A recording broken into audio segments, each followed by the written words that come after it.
Good evening, everyone, and welcome to the April 1st Arlington County Transportation Commission meeting. My name is Bridget Obicoya, and I am the Transportation Commission Coordinator. This meeting is being recorded and broadcasted on Arlington TV. All of the participants and attendees are joined virtually. I ask that you please mute your devices until it is your time to speak. And with that, I would turn the meeting over to Chairman Chris Slatt for the first agenda item for citizen comment on matters that are not on the agenda. Thank you, Ms. Obakoya. All right. Great to have everybody here. Do we have any comment for agenda item number 1?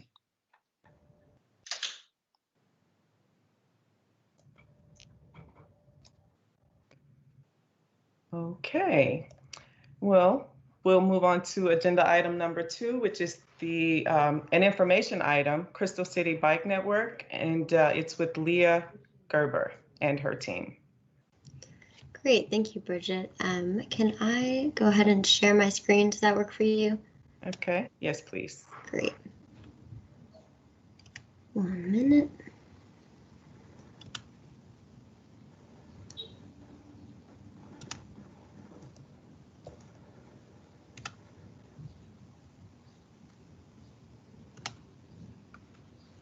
And can everyone see that? Okay, I have some nods. Yeah. Yes, we can see it. Okay, great. Thank you. So hi, everyone. Thanks for having us today. My name is Leah Gerber. I'm a principal planner and active transportation coordinator in DOT and a project manager for the Crystal City Bike Network. Dan and Kevin, would you like to introduce yourselves before we get started? Sure, Leah. Thanks. Hi, everybody. Dan Neighbors, Assistant Bureau Chief for Transportation Engineering and Operations. Everyone, Kevin Cassidy, Design Team Supervisor. Great, well, thank you. So like I mentioned, we're here to talk about the Crystal City Bike Network, or CCBN. So I'll start off with some background information. Perhaps. Okay, background information. Talk about some challenges and opportunities. I'll hand it over to Dan and Kevin to talk about the recommended bike network, and then I'll come back to talk about next steps. Great, so starting off with the County Board resolution. So about 1 year ago in March 2020, the County Board directed the County Manager's Office and DES, the Department of Environmental Services, to investigate options for enhancing the bike network in Crystal City within the next 4 years. So you can see some of the exact language here. It focuses on the outcome being a network of enhanced bicycle facilities such as protected bike lanes, as well as the where. So the network will be focused east of Richmond Highway from the Alexandria border extending north to Longbridge Park. And you can also see some of the requirements, which I'll touch on later. So considering trade-offs within the right-of-way, as well as that 4-year timeline with implementation occurring by the end of 2024. I think we're having some issues on our end seeing the presentation. I think we're still really? First slide. Let me exit. Oh, there we go. I wonder if I go into presentation mode again. That would be preferred if you can. You just make sure it's on the right yeah, screen. Can you see, what screen are you seeing now? Page 3. Page 3? Okay. Sorry about that. I'm not sure what happened. Can you switch to presentation mode? So my computer is showing that I'm in presentation mode. Let me try to work with Teams on this. 1 second.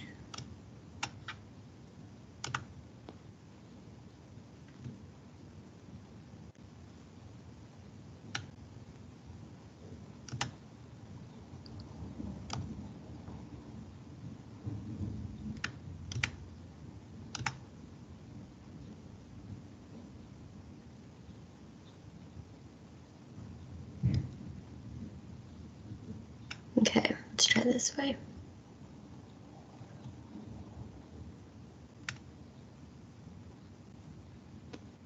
Much better. Okay, so whiteboard is the key. Great. So you can all see that now? Yes, now seeing Okay. the board resolution. Thank you very much. Okay, great. Sorry about that, everyone. Okay.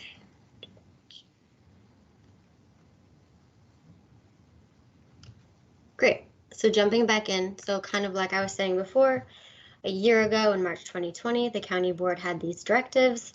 The outcome, the enhanced bike facilities, such as protected bike lanes, the where, like I mentioned, east of Richmond Highway, from the Alexandria border extending north to Long Ridge Park. And now you can see some of these requirements, which we're considering trade-offs within right-of-way, as well as that 4-year timeline, like I mentioned. So going into just a little bit of background on this, as many of you know, Crystal City itself is a high-density area with quite a few transportation options, as you can see from this list. So we're looking at this bike network in itself, but also as part of a larger network of transportation options. So how can residents or commuters bike and ride the bus, or take the metro and then hop on Capital Bike Share? There's a real opportunity here to create a multimodal network.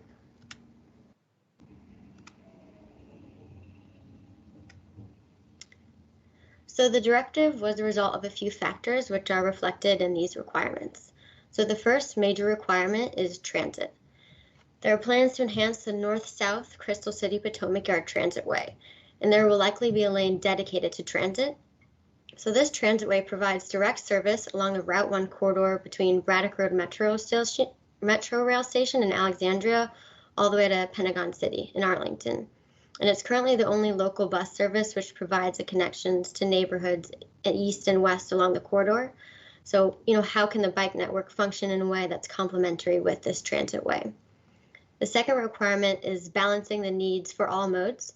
So at this point, we're considering multiple factors. So obviously bicyclists, pedestrians, transit, businesses who require pickup and drop off, loading, parking, fire, etc.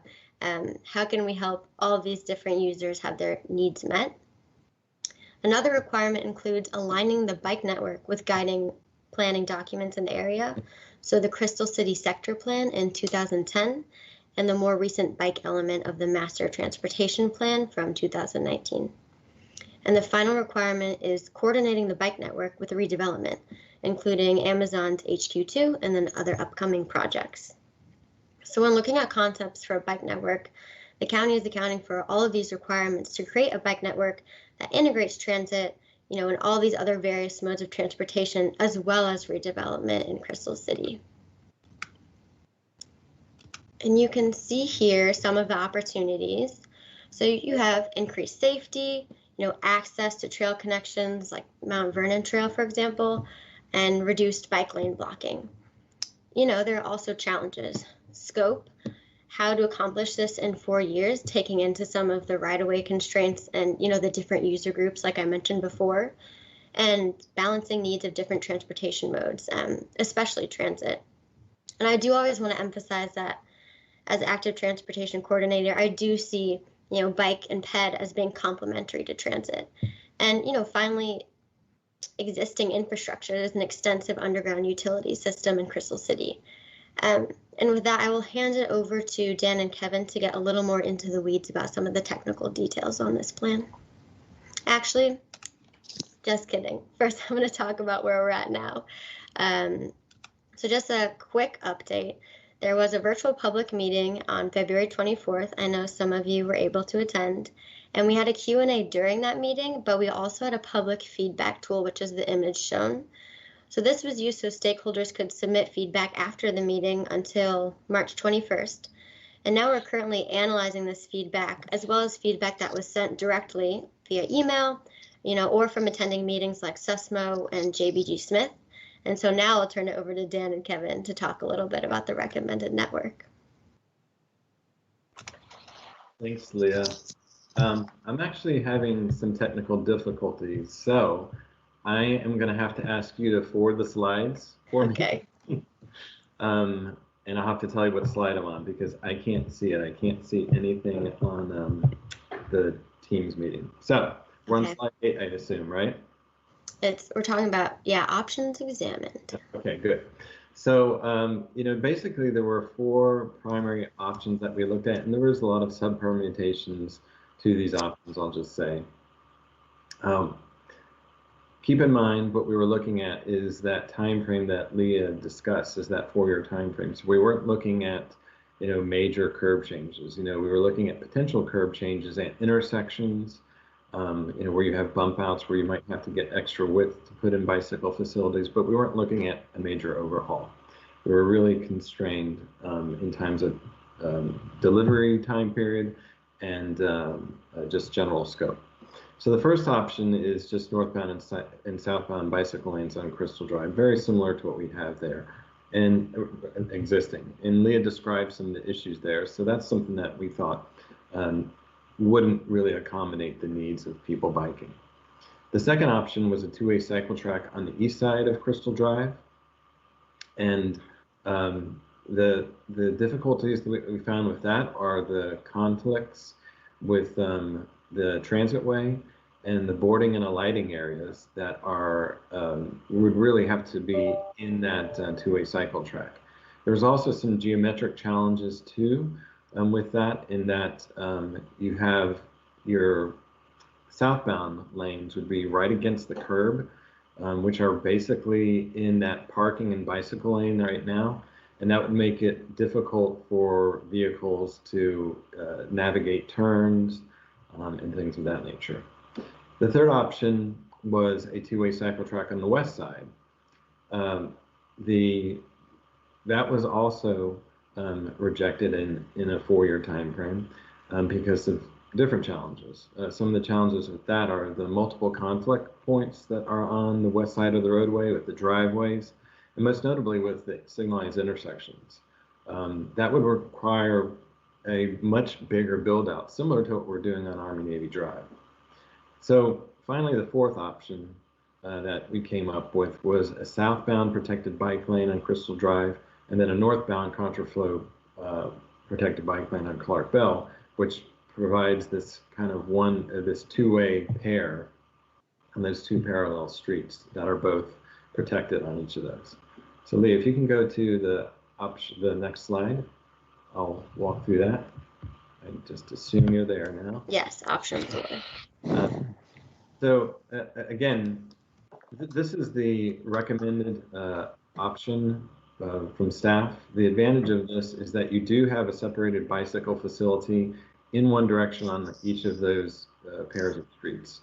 Crystal Drive will have a protected bicycle facility, and Clark Bell will have a protected bicycle facility. It's feasible within that 4-year time frame with minimal changes to curb. There's some places we'd have to move some things just to make sure that we're providing adequate pedestrian safety, but generally it's feasible within that time frame. Disadvantages are, to really fit that in, we'd end up with minimum lane widths. This isn't anything that we haven't done on our other protected bike lanes though, and a lot of that experience has shown us that we're confident that that'll work. The other disadvantage is that you do have that 1-way pair, so that means there's less direct paths and destinations for cyclists. But again, this is the recommended alternative that staff had for implementation in that 4-year time period. So Lee, if you can go to the next slide. Yep, recommended bike network.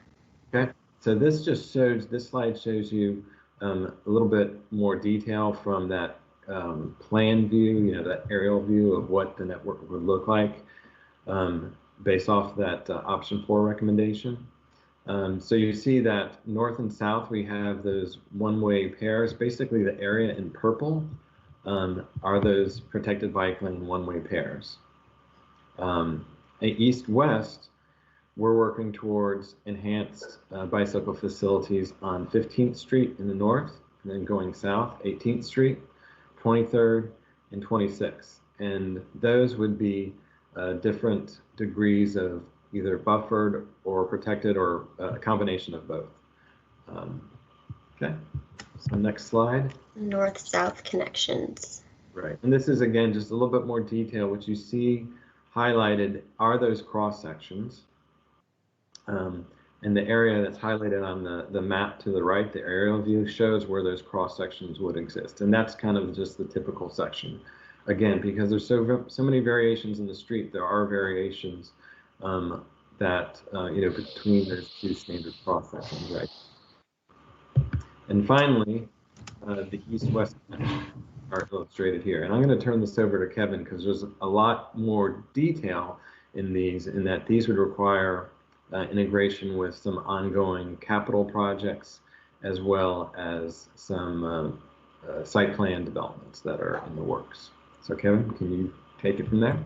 Yep, thanks, Dan. I'm going to go ahead and start at the northern end, 15th Street. This work would be done in combination of capital project. Part of it is already built into a site plan that actually recently finished, and then the northern curb would actually be built in kind of multiple sequences between another site plan and then also a parks project, just to kind of get a little bit of background in terms of the time frame and the complexity we're looking at. In terms of the facility, originally, I believe the plans were working towards standard bike lanes, but as part of that directive, we've taken a closer look at it and kind of carved out a little space. I think along with parks and then some of the travel lanes, we were able to provide a westbound buffered bike lane. The intent is to work towards actually building up that buffer. So instead of having it lined with bollards or a combination of bollards and curb stops, it could be a fully raised portion. On the southbound curb heading eastbound, a part of that would also be protected bike lane. Kind of the same concepts of being pulled in. It could be a fully built up buffer for that area of protected parking bike lanes. As you get closer to the intersection, the needs kind of change between the existing site, some driveways and loading access. So the protected bike lane does drop out there where there's no longer any parking. And then all of this kind of continues through west of Route 1 and ties into some of the facilities being expanded on as part of the Met Park project. So that should give you almost a continuous protected or buffered bike lane from Eads to Crystal Drive, and it actually extends a little farther west on Eads too. Heading south to the next one on 18th Street. Once again, this is going to be built by a combination of site plans, I think in 3 phases. Along with that also involves the potential metro access that might be built on the north curb. The original design on that was also going to be standard bike lanes in each direction. We've been able to work back and forth between both developers and carve out enough space to provide a buffered bike lane along the entire southern curb, and a protected bike lane heading westbound for the first portion of the block. The curb actually has there's a weird change in the curb line that makes it so that we can't provide the protected bike lanes all the way through. And then there's some variations at the signal, maybe an interim condition that we're looking at for that. And then 23rd Street will be a combination of capital project and site plan again. The capital project is looking at building out from Route 1 to a little bit short of mid-block of 23rd, and the rest would be built by that site plan. The intent for that one is to get protected bike lanes in both directions, partial build out, and then we're looking into incorporating protected intersections at some of the curbs where turning movements would allow it. Part of the constraint on that block was fire codes.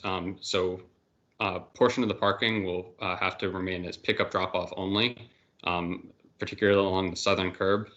And then as we get closer to Route 1, once again, the turn movements and the lane usage just change a little bit. So there might be some variations on the sections to provide enough capacity at the signals.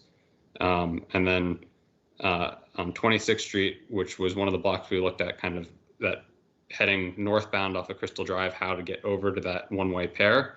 And that involved the removal of parking on one side to provide a buffered bike lane in the westbound direction.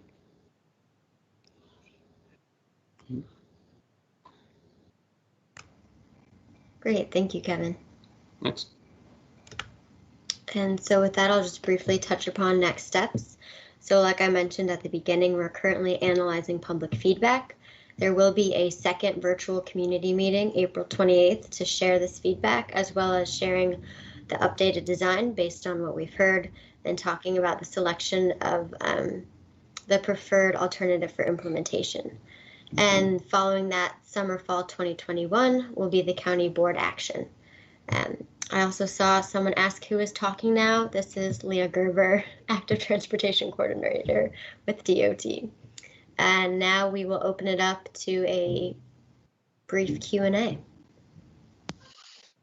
Thank you very much, Ms. Gerber, and the rest of the team. It's great to have you here.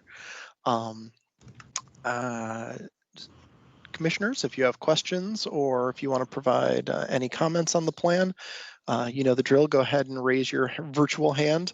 I'm just going to jump in. I know the team has heard my feedback, but I'm just going to do a brief summary of it, just for the sake of the conversation here amongst the commissioners. Just first off, I want to applaud you. Is there Ms. Obakaya? Are there any public speakers on this item?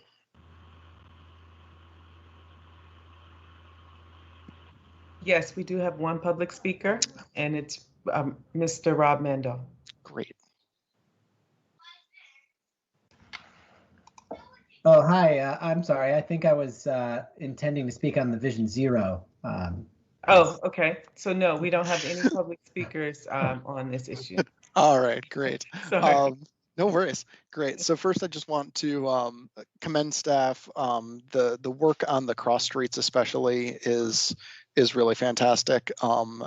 Too often, I feel like in Arlington County, when we've got a capital project, we're not nimble enough to kind of make way in response to changing conditions, and it's really great to see 15th and 18th and 23rd not end up with standard bike lanes like had been planned for so long.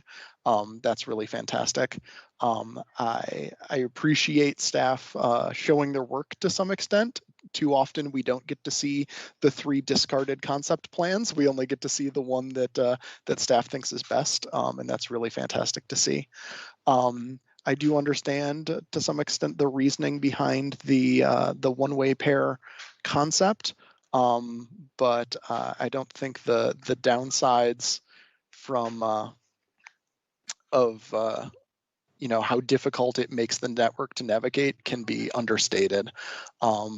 The 2 one-way pairs, there's a reason we've been two-way in Crystal Drive over the course of the last 10 years, because one-way streets are difficult to navigate, and we're just making that for bikes.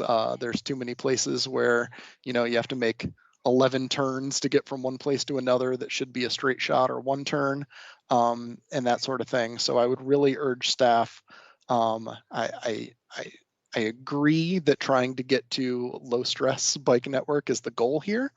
But I do also think, people are going to want to continue to go north on Crystal Drive, and that sort of thing. So we need to be trying to save that unprotected northbound lane on Crystal Drive to the extent that we can. I think making the transit way a true 24/7 transit way would go a long way to making that northbound unprotected bike lane a lower stress facility than it is now. If general traffic doesn't need that transit way lane during peak hours, then they don't need that transit way lane outside of peak hours. I also think we need to do as much as we can to get two-way facilities on Clark Bell so that people can travel north-south on a single street, whichever one that happens to be. I think it's great that we are thinking about this 4-year plan. What can we get done? What can we do with what is currently in development and what is in the capital plan? But one of the reasons we went to the board in 2020 and said, hey, we really need a plan for this is that we need a longer term plan. You know, the Crystal City sector plan is our prevailing guidance on this, and it's not up to snuff with the bike element. And so we're spending all of SPRC, every SPRC in Crystal City, fighting about what the appropriate thing for the developer to do as part of that site development is, and be a lot easier, and we would do a lot less fighting in site plan review. And I think everybody would be happier if we knew what we were working towards. And so I appreciate that the board's mandate was what can we get done in 4 years, but without some notion of, okay, well, this is what's accomplishable now, but what are we trying to get to? I feel like we're going to continue to go round and round in site plan review. I think everybody agrees if we had the money and the time, two-way protected on Crystal Drive on the east side is the best option. If we could get those transit way stops, you know, into the buffer of the bike lane where they weren't crossing bike traffic and everything, that's what we need to be working towards. And over the next 20 years, we're probably going to be development's going to be rebuilding Clark Bell.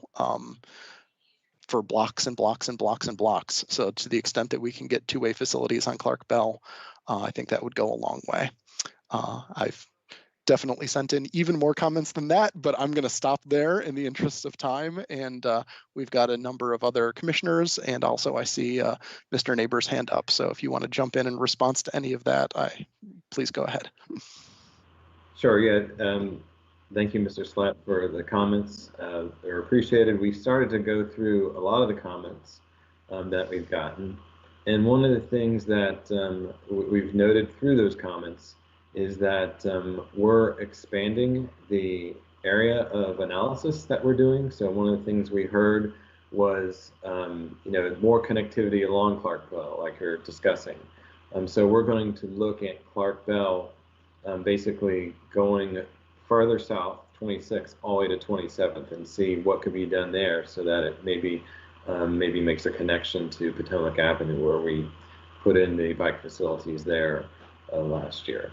So that's one of the things immediately that we're doing, is we're taking a look at that kind of wider scope, and that'll be part of some of the things that we report back to you on and to the public on April 28th in that public meeting. So I just wanted to say that. Thank you. Great, thanks so much. And Commissioner Brose, your hand's up next. Yeah, thank you, Commissioner Slatt. I actually want to speak in support of many of Commissioner Slatt's or Chairman Slatt's comments, and really appreciate all of the sort of challenges the team is looking at in terms of coming up with a plan, but that we're also looking to create opportunities for people to bike who are not the fearless bikers, but the bikers who we're trying to encourage biking and using that as a short haul or transportation in the county. So anything that would allow our tentative bikers to use the roadways in a way that's understandable and easy, I think is something we're striving. I would hope we were striving for. I realize again the challenges, but if there's a way we can build a network that makes sense to folks who are hopping on a bike out of a bike share or taking their own bike out, I think I would support. That's where I would ask the staff to look in those directions. But again, I realize a lot of the challenges, but those are some of the concerns I have. So thank you. Thank you, Commissioner Brose. And I'll just kind of general reminder to everybody that once you've spoken up, to go ahead and put your hand back down again if you can, and that way, if you decide you have something else to say, you can put it back up, and I will know you're there to call back on you. Commissioner Muradovic, you're up next. All right, there we go. Mic's off. All right, thank you. Yes, yeah, I'd like to align myself with a lot of the comments that Chairman Scott has already said. Recognize the challenges that the staff has had and a lot of the negotiations with pre-existing structures and whatnot. But I feel like that this is kind of like a generational opportunity. We have $8 billion worth of development in this area down there that's called National Landing. We're not going to get into the name of it, but in general, it's a huge opportunity, and I feel like it'd be a really missed chance, despite all of the difficult things I needed to overcome. Because I feel like once you get it built, people are going to be like, "Hey, well, 6 years from now, why don't we have a bike lane going in this direction on Crystal City Drive?" And we're going to have to rehash some of the same conversations we've already had. So, I mean, taking even the challenges into account, if anything could be done to really maintain the best practices and just to have that going two ways, that would be amazing. But thank you for all your work. I mean, this is like a pretty big improvement. Honestly, without that bike lane, I'll just be in the road because I'm probably not going to be going to a side street because I want to be on Crystal City Drive. That's my destination, but that's me. All right. Thank you. Thank you, Commissioner Muradovic. Commissioner Buck, you're up next. All right. Thank you. I am obviously, you guys have my comments, and I align myself in 31 very verbose pages with Chairman Slatt. As I've mentioned before, I'm really excited about the east-west connections, and particularly the adaptivity that have led to the better connections on 18th, which is a long time need in the community. And 23rd, I feel like it's worth highlighting 23rd, the protected bike lanes on there. 23rd, the bike element doesn't call for them. The Crystal City sector plan didn't call for them. And in the course of considering a full reconstruction of the road, protected bike lanes are now considered there. That's huge. That's a great example of where an opportunity was identified and just pursued, and it's fantastic. I would ask for a lot of these streets like 18th and 23rd. I know they're highly dependent on development.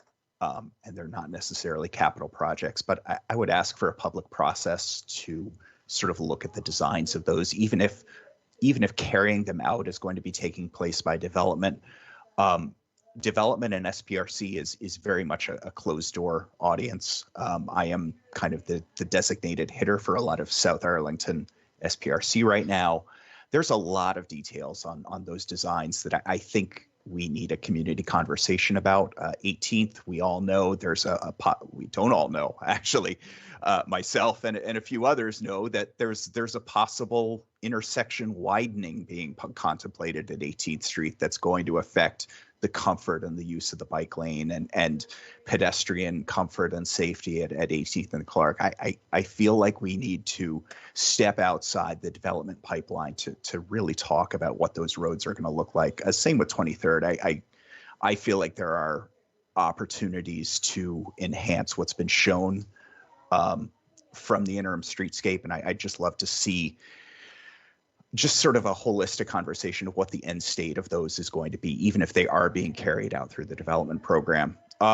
Into the guts of the program or the guts of the plan, I definitely align myself with Chairman Slatt, but I really want to bring home the importance of looking beyond the 4-year timeline and the importance of really leveraging development. I was on a call this afternoon about Century Center, a site plan amendment along Crystal Drive, where this network doesn't call for any additional protection south of 23rd, but an entire streetscape is being amended and will be torn up with development.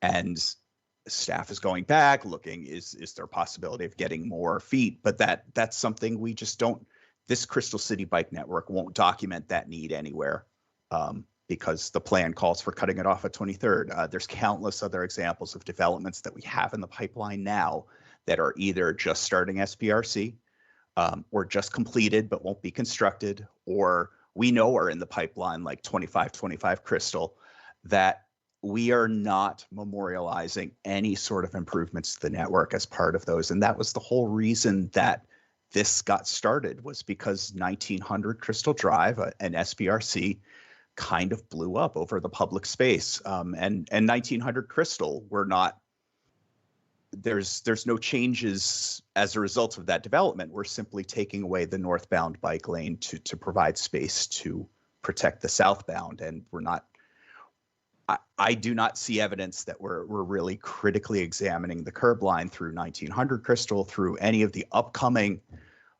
projects to take a look at opportunities. 101 12th Street is another example where board member Karen Tonis asked that the public space be looked at because of its critical connection to the Long Bridge Trail. And I don't believe any attention was paid to Crystal Drive north of 18th. So I really would like to get my evenings back.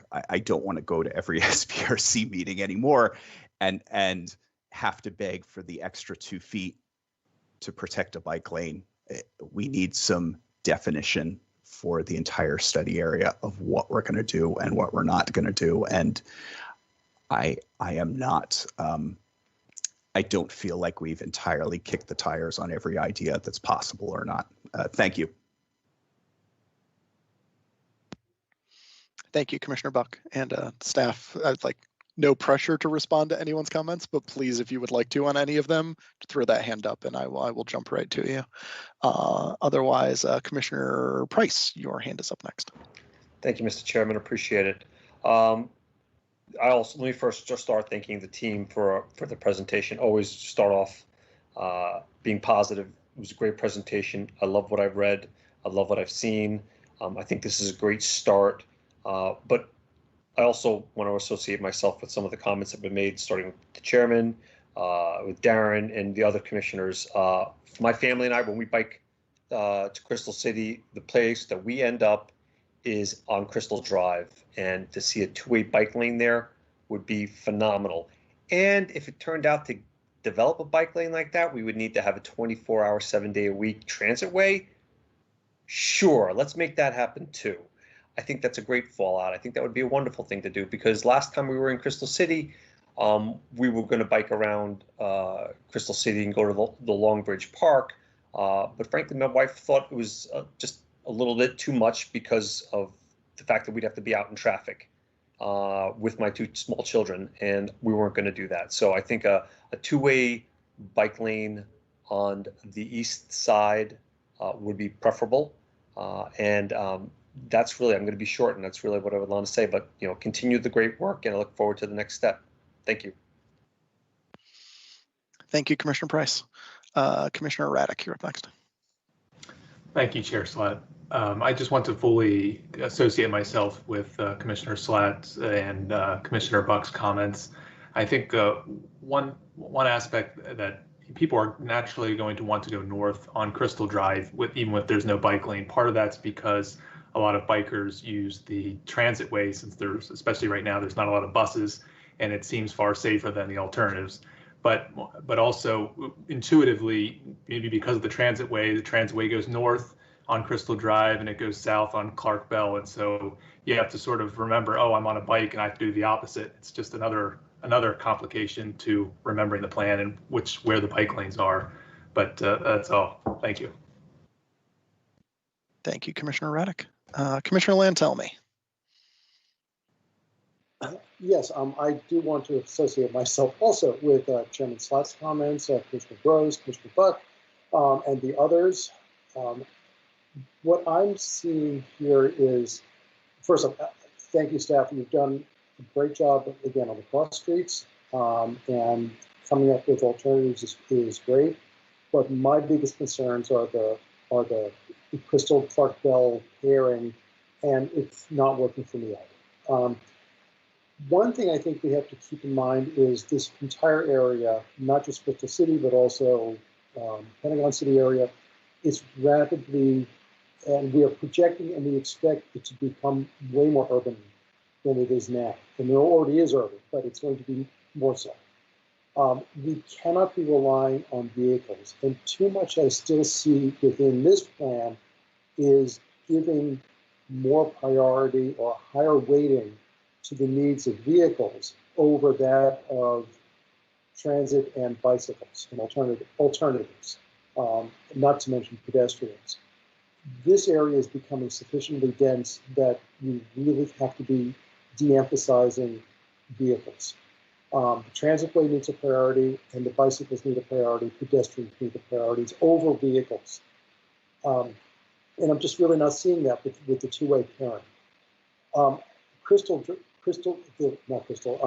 Clark Bell really should be primarily bicycles and transit. Cars should only be where they can be accommodated, but if they can't, too bad. That is going to be, we need that there. And certainly bicycles are going to be ignoring the southbound only on Crystal Drive. People are going to be using the sidewalks, they're going to be using the transitway to go north. They might be going contraflow on the southbound bike lane. So we have to make it so it works for bicycles. I think Commissioner Browse is absolutely right that unless you make it feel safe, you're not going to be growing the number of people who are shy about using bikes. And that should be a major goal. It isn't the people who are biking now. It's getting more people to start using bicycles so they're not bringing cars into the area. And the way to do that is to make it as comfortable and as safe feeling as possible. And you can't do that if you have people riding in the middle of the street. So anyway, I don't have to restate everything that Commissioner Slatt and the other commissioners have said, but I do want to, one last thing is about, I've been through the site plan meetings also. We've been having one recently where Clark Bell south of 20th is being discussed, and the plan coming in is narrowing the right of way, having just one direction for bicycles, two directions for cars, with 3 lanes. We really don't need it that way. We should be really thinking about that as, again, giving greater weight to the bicycle uses, the pedestrian uses, and de-emphasizing the needs of the vehicles along that right of way if we're going to be narrowing. So thank you. Thank you, Commissioner Lantelmi. Commissioner Bruno, you're up next.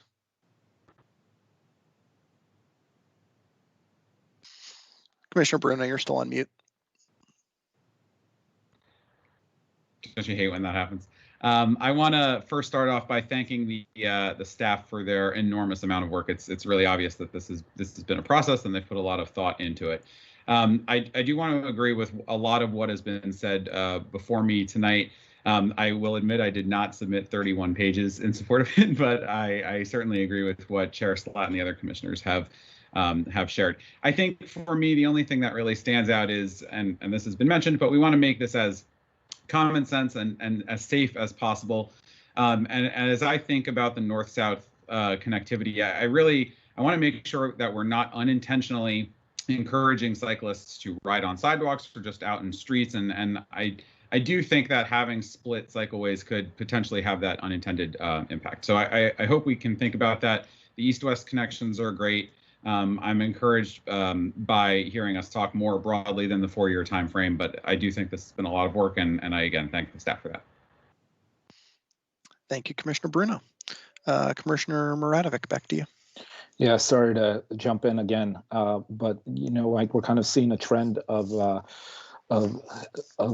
concerns, and I think all of these concerns are going to be even more elevated. Especially with the plans for rail, having more VRE trains coming through, having the bridge connecting Crystal City to the airport, which is going to create kind of an induced demand of more foot traffic, or one would at least assume so. And in a way, you're going to have this broken node in one direction. And like I said, and the previous commissioner before me, like I'm going to be either on the road or on the sidewalk, but a lot of people aren't going to be comfortable with that. But like I need to get to where I'm going. and going on another street might not be the most direct route. So, you know, when we double rail traffic, having all of this stuff that's coming online in the future, you know, in the next 10 years, I really hope that we can make some changes. I mean, I'm just focusing on the negative stuff, but I mean, it's like, clearly, I appreciate your work. Like, you had to negotiate a lot of things here, so I don't want it to be all negative. Thanks. Thank you, Commissioner Muradovic. All right, any other commissioners? I'm not seeing any hands. All right, I do just want to say I appreciate again all of staff's work. It's really great to hear that you kind of expanded your focus a little bit here, moving into the next round of public meetings, taking a look at more of Clark Bell. I hope this also includes, you know, taking another look at Potomac Ave. I think there is a big opportunity there in the near term for two-way protected on the east side of Potomac Ave to line up with the future Alexandria completion of the Potomac Yard Trail, and you know, to get kind of directions there, which we don't have right now, and look forward to seeing where this continues to go. Thank you. And before we get to the next agenda item, I see that our board liaison, Ms. Crystal, has joined us in the meeting. So I just wanted to give her the opportunity to say a few words if she wanted to before we move on to our next item on the agenda. Thank you so much for the warm welcome. I was watching you all on YouTube before I got my hands on the link, so I feel like I had the real experience of the interested Arlingtonians that follow your work, and it's a great reminder to thank not only our great transportation staff that support you, but also the comms team that's behind streaming these meetings too. And thank you guys for serving and for your work. I do my darndest to try to get around to see the commissions at least a couple times a year with which I liaise. But obviously we had an unusual 2020, which means there are new commissioners who I've never had a chance to see in action. And so this turned out to be a great meeting to join. I've been following this project in the Crystal Drive bike lanes with some interest, and so appreciate the great feedback and the work that you all do. So hopefully I've at least spoken on the phone with each of you, but if we haven't yet met, thank you so much for your service. And if I can ever be useful to you in your capacity as a transportation commissioner or otherwise, I hope you'll let me know. So thanks again for serving, and glad to be able to watch the proceedings. Thanks so much, Ms. Crystal. All right, Ms. Obakaya, I believe we are on to the next agenda item. All right, next we have an action item, and it's Vision Zero with Christine Baker. Thank you. I'm pulling up the presentation now.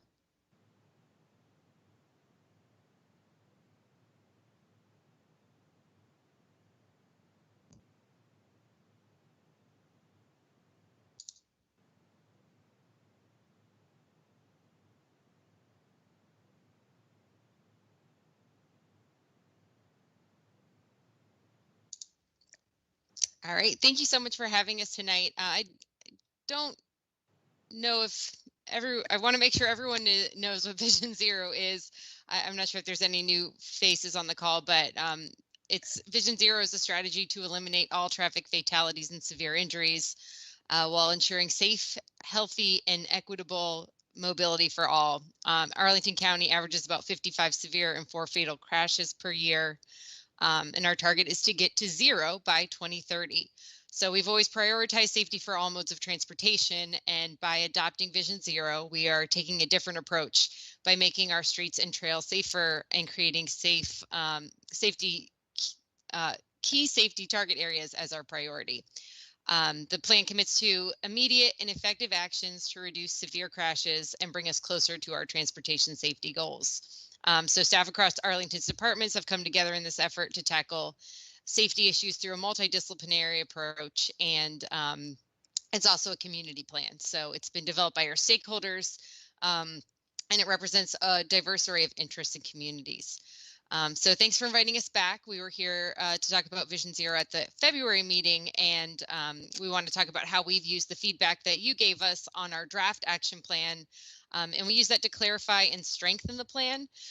So we want to talk about any other feedback that you'd like to share, and ask for your support as we bring this item to the county board, hopefully in May. And a special thank you and shout out to Chris Yari, who's been our Transportation Commission representative on the Vision Zero external stakeholders group.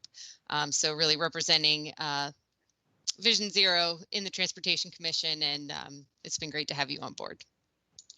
So tonight we'll talk through the feedback that we heard on the action plan.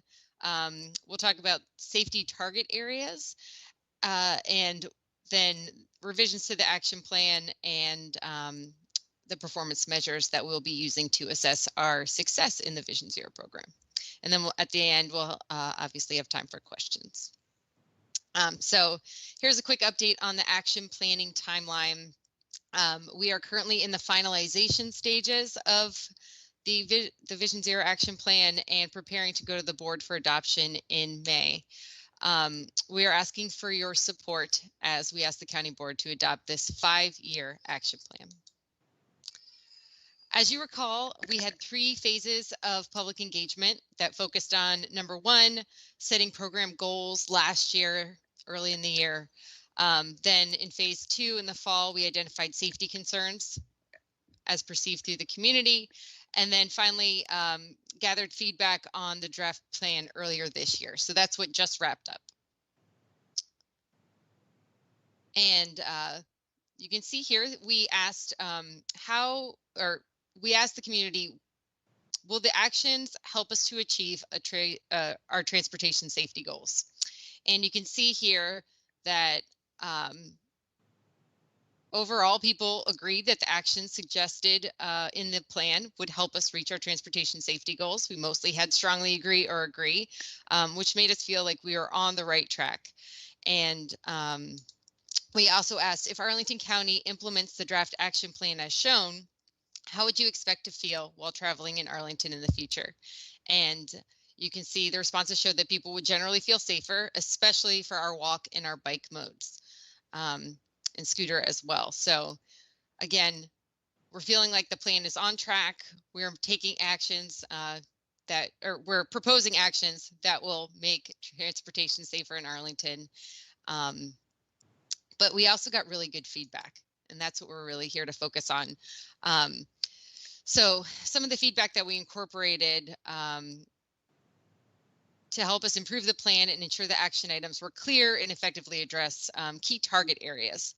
So in terms of new or revised content, we identified overarching problems, which we're calling safety target areas, which help frame our focus for tackling safety in Arlington.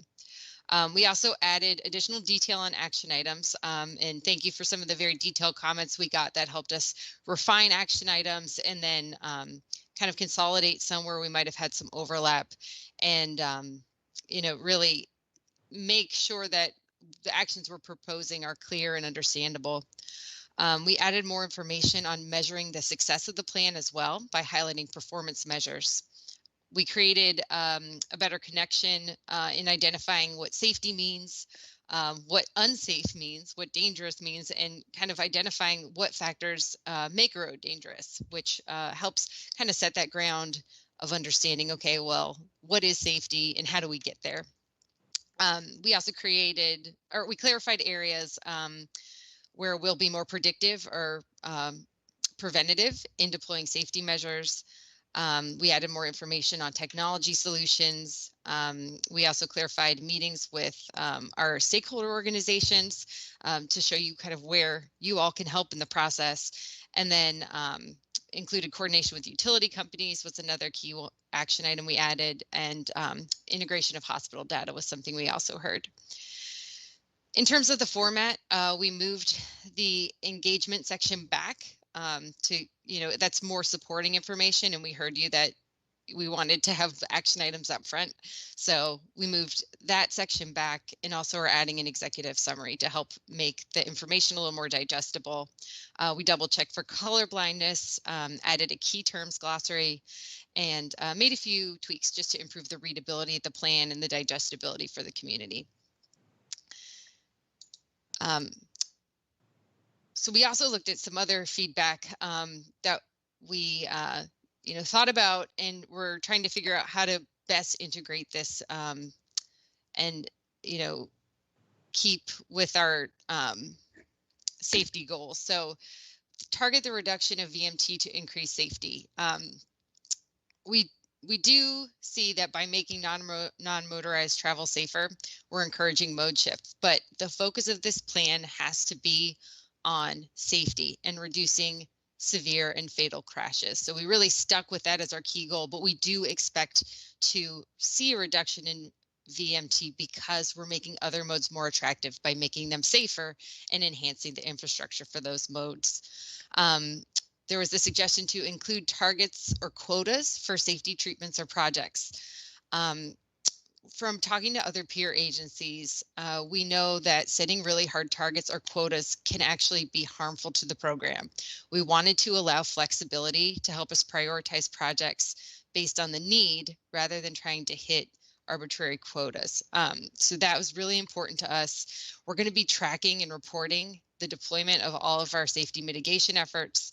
And that'll be reported through the Multimodal Toolbox framework because we'll have a list of all our different treatments, and then we can also show you how we're deploying those. So that toolbox will be coming out very soon. It won't be coming out with the action plan, but it won't be very far along after. We've actually made a lot of progress on that already, and we'll have engagement on that with the community as well. So that's something to look forward to. And then we'll also be using that to help report out and let you know what we're doing to hold ourselves accountable and allow that element of transparency.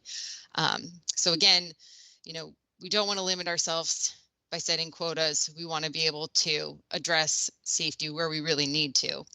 And we feel that the plan allows us to do that the way it is set up. There's also the suggestion to collect near miss data and maintain that clickable map that we had in phase 2 of our engagement. That map was very helpful. We actually integrated some quick build projects, or we pulled quick build projects out of that map where we were able to identify, quick build markings or other small scale projects to help improve safety. So it is a helpful tool, but it is a lot of work to go through those points on the map and to do that on a rolling basis. So, we're working on this new online reporting tool that will be a one-stop shop for the community members. It's accessible, it's equitable. Everyone can go to the same place to report their community or to report their concerns within their community. And we want to channel people to that. We need the focus to be on that online reporting tool. So having a clickable map that we have to sift through and, continuously look at, it's not really effective and people can't track their complaints either. So we really want to channel people to the online reporting tool. And then we'll also have the benchmark survey every year to track, perceived safety on a longitudinal basis, understand, how the Vision Zero program is impacting people's perception of safety and, are they feeling safer? Are they feeling better on their streets? So, or streets or trails. And we, can use that and have a clickable map in that feature. But, in terms of what we really want to be hearing in our program is direct reported community feedback through the online tool, which we can track and we can provide them feedback. And that's, I think, a really important feature of the plan that, really is a focus for us. There was a suggestion to include specific projects in the plan. The plan is a pathway for system and culture change. So the projects, will be identified in real time rather than listed in the plan document. We already have some projects coming out of Vision Zero, and that will be on the Vision Zero project page. This is an ongoing program. We don't want the list of projects to be static, and that's why we've designed it that way. So you can see on the Vision Zero website now we have a safety projects page, and that includes all levels of projects from quick build to large scale to programmatic to before and after studies. So we'll be populating that over time. It's not completely populated yet, but that's a way that you'll be able to track the projects and kind of learn about what projects are coming out of Vision Zero. And then last, there was several comments about normalizing our crash data with volume data sooner and being in that predictive safety analysis level of analysis sooner. And those are longer term goals because of data availability. We need data countywide to be able to do those. So we're working our way up to that. And that's, our full intention, but, we just might not be able to get there sooner than I think what some folks had noted. So I mentioned that we had identified these safety target areas, and we identified the safety target areas for our program based on, number one, the data analysis that we did. We did systemic analysis, and we have geographic trends, and we've been able to identify these key areas that stand out to us, and that's intersections, pedestrian crashes, bicycle crashes, alcohol-related crashes, speed-related crashes, distraction-related crashes, and crashes in work zones. And we also have our high injury network. So those are really key focus areas that came out of the data analysis, looking at the past 3 years for Arlington. And then other elements that we heard in community engagement, in addition to these specific areas, we also realize that equity is very important, and we need to work towards making sure safety is, a key element everywhere for everyone. And we need to improve our information quality. We also heard, we need to enhance our safety culture, ensure that everyone knows what safety means, everyone understands Vision Zero, everyone is considerate when they are interacting with the transportation environment. And then last, but certainly not least, the importance for transparency and accountability. So we need to make sure that we are very clear in what we're doing, people understand that, and then we're also, reporting back, letting you know what we're doing and held accountable for it. So these are our key safety target areas that we are framing our plan around, and each action item addresses at least one of these target areas. The final action items look very similar to the draft plan action items. There's been a little bit of consolidation here, but they're still organized in data and evaluation, process and organization, engagement, and last, partnerships.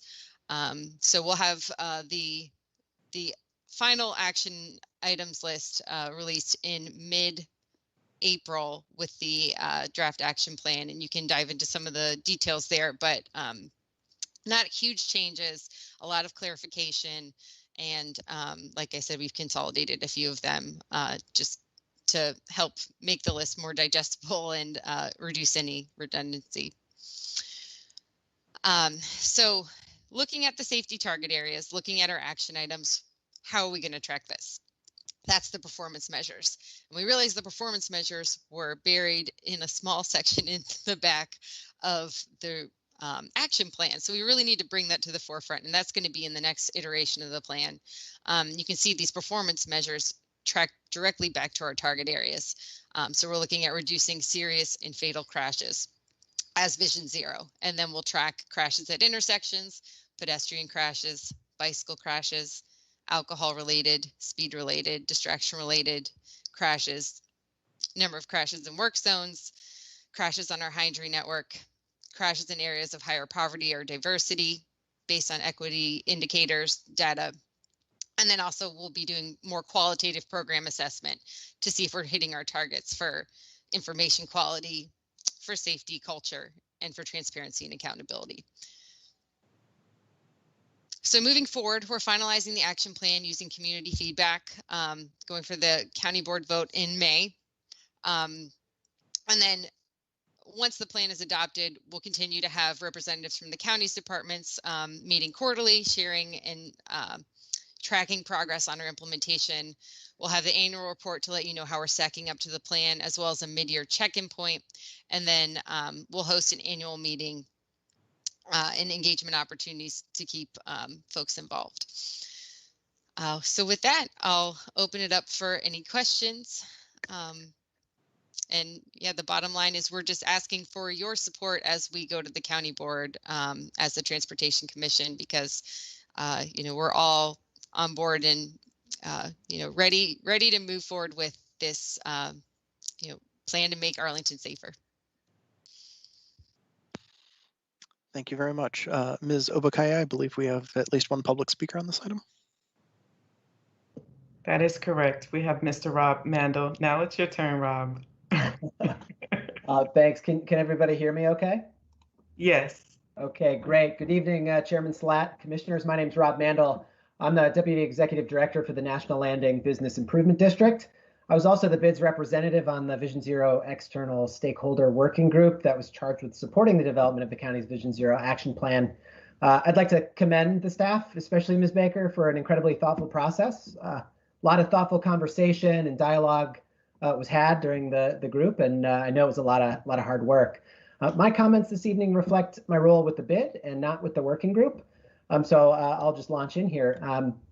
As Virginia's largest walkable downtown, National Landing will benefit greatly from an applied Vision Zero policy that recognizes that the future of the county is urban, multimodal, and people-centric. In a geographic area of approximately 1 square mile, National Landing contains as much commercial office space as downtown Austin, with enough square footage in the pipeline to match downtown Miami within the next 5 years. The same area is also home to 16,000 residential units, another 7,000 units are on the boards, 5,000 hotel rooms add additional bodies to the nighttime population, or heads and beds as we planners like to say.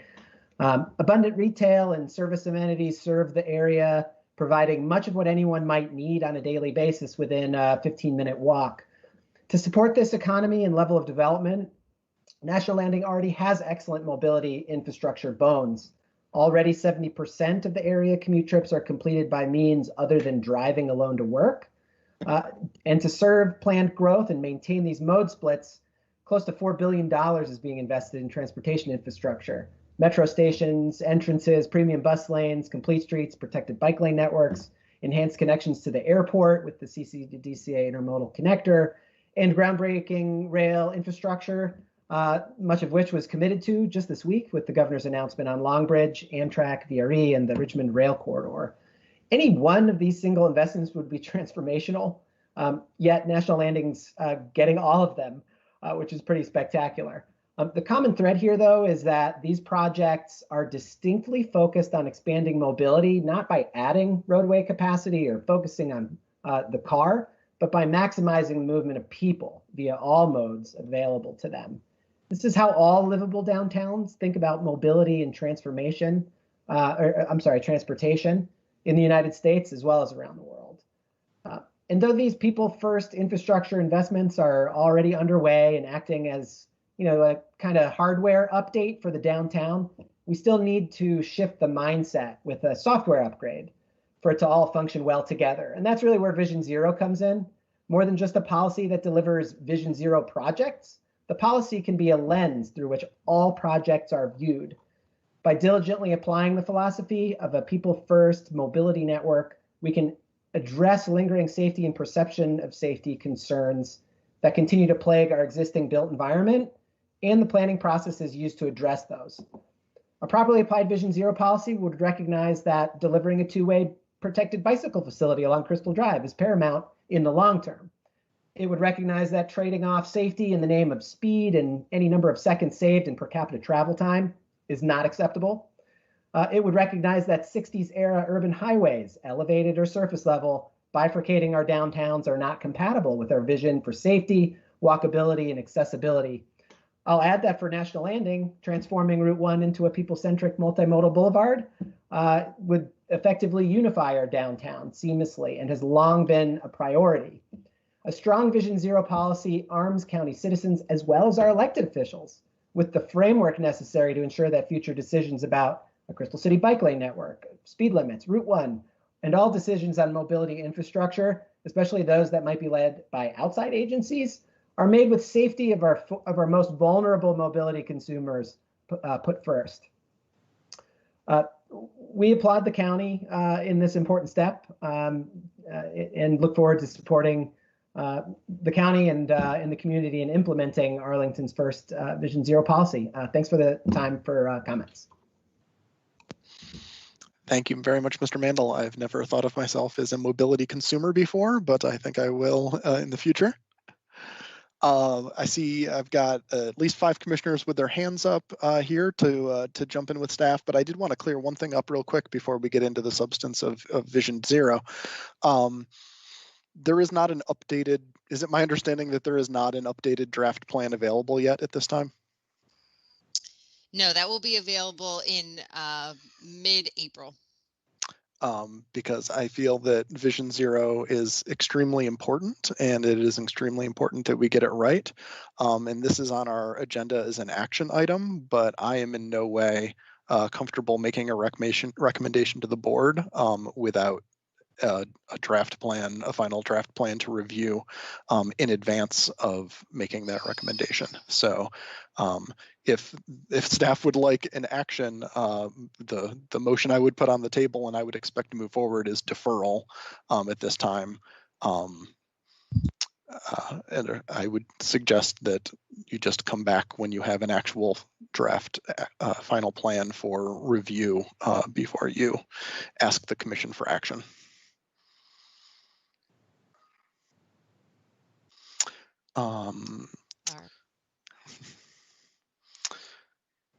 So with that, I think that works fine for staff. Okay. Sorry great. about any confusion. No worries. Just wanted to make sure we weren't fully being expected to make a recommendation without actually reviewing the thing that we are recommending in its final form. So with that said, jumping to Commissioner Lantelmi, go ahead. Thank you, Commissioner Slatt. A couple things. First one is sort of speculative, and you may not even be able to answer this. But the administration, in proposing its infrastructure bill, does have provisions for funding Vision Zero. If, in fact, that happens, is our draft plan something that would be sufficient to allow us to glom onto some of that money, so we could move ahead more quickly on projects that we are beginning to identify? Do you have any comment on that, or is that, again, too speculative still?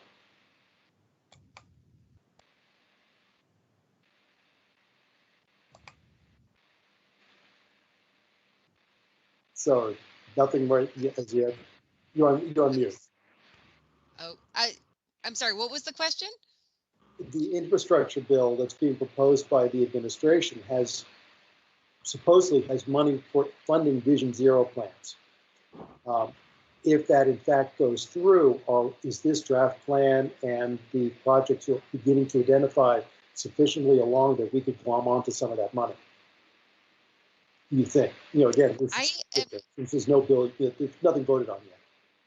Yes, and I'm not sure what the content of that bill looks like yet, or how that would be applicable to the projects that we may have in the pipeline. So I think that's a question we can answer further down the line, but I'm not quite sure of that yet since that came out this week. Okay. The second, Thank you. Okay, the second question, comment I do have is that right now, street design is still governed way too much by national standards that favor, that highly weight traffic flow over everything else. And that really is antithetical to what Vision Zero is trying to accomplish. I think that this plan should somehow recognize that those national standards are really not working for us, and find ways that we will not be following them where it means that it will be interfering with our ability to address pedestrian and bicycle safety issues on the streets. That even if the street is technically up to standard, if it means violating the standard to make it safer, we have to find a way to be able to do that. And I don't know whether that has an impact for funding from the state or from other entities, because we still have roads that are controlled by VDOT. But there should at least be the recognition that the street standards are outdated and are inadequate for the goals of Vision Zero. And I don't see anything in the draft plan that recognizes that streets are really, unfortunately, too often designed simply to push traffic through, to the exclusion of everything else. All right, I see Hui and Dan are both raising their hands, so I'll let you all jump in. Dan, so I'll go first. You mind? Please. Okay. Yeah, Commissioner Lantelmi, you asked two questions. So I'm gonna first go back to your first one. I am not sort of specifically aware of the details of the bill you're mentioning, but what I can tell you is about, I think you hit on the funding issue. So what we're trying to do is whenever we see funding available, we actually try to seize that opportunity. We do have, so we are not stopping evaluating our road network. We're not stopping looking for opportunity to improve just because we don't have money now. We are looking at those things. If we have project that we think, well, it may take 2 years for us to get the funding, but for some reason there's some, money dropping out from the sky, we will seize on that.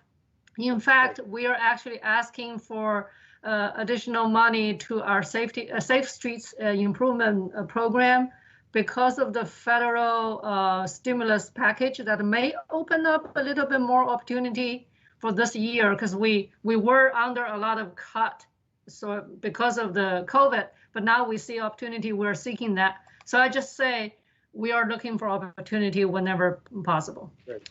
Your second question hit on the standard, especially some of the national level standard that could be, a little bit slower in response to reality, especially because those standards are meant to cover a lot of variety of infrastructure. They may not be urban focused.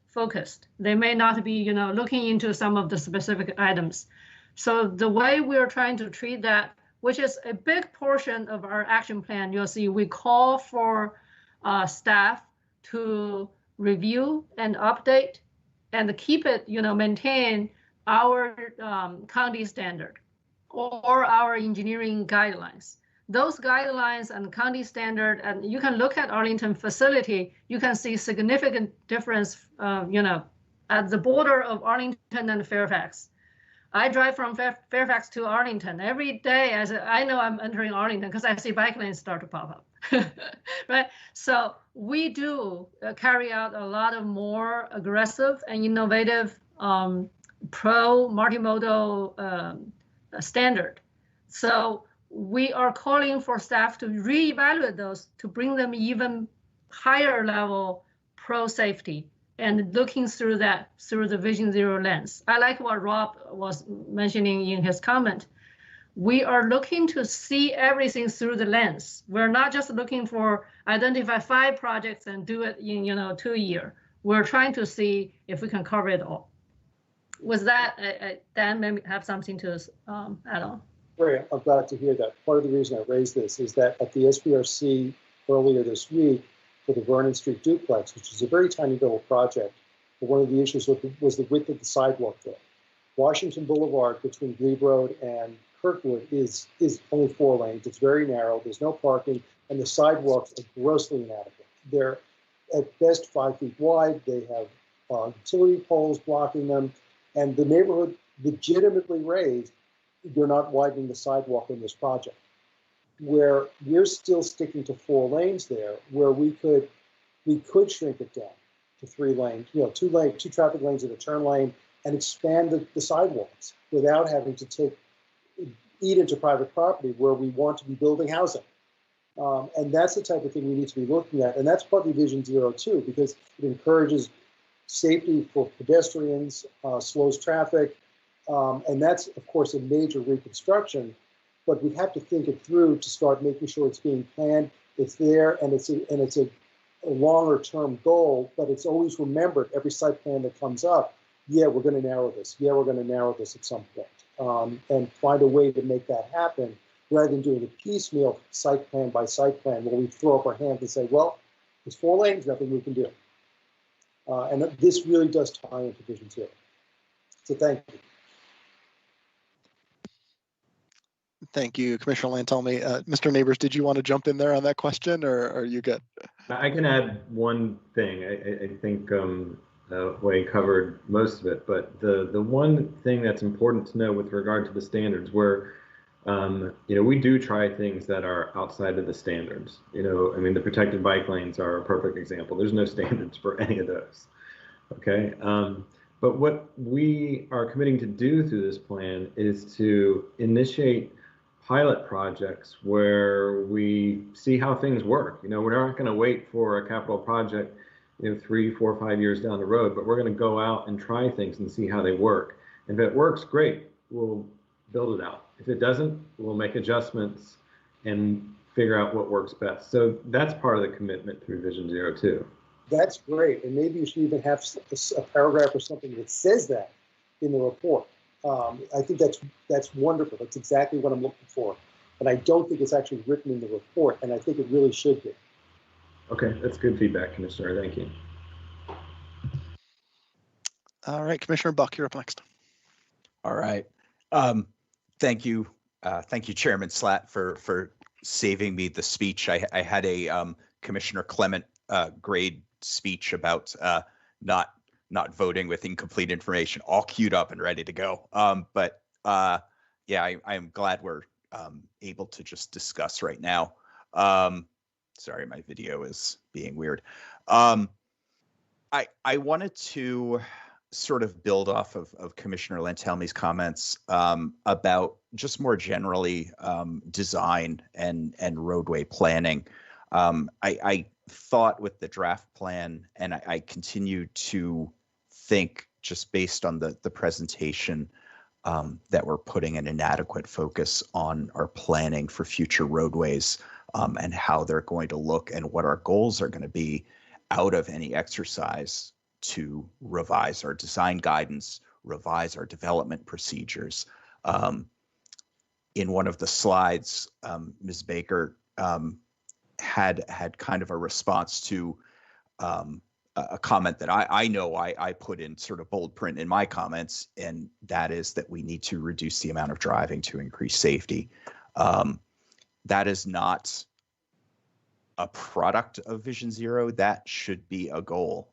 There is a very well established relationship between the amount of driving, vehicle miles traveled, and safety outcomes, people who are killed or seriously injured on the roadways. It's right out of the Highway Safety Manual.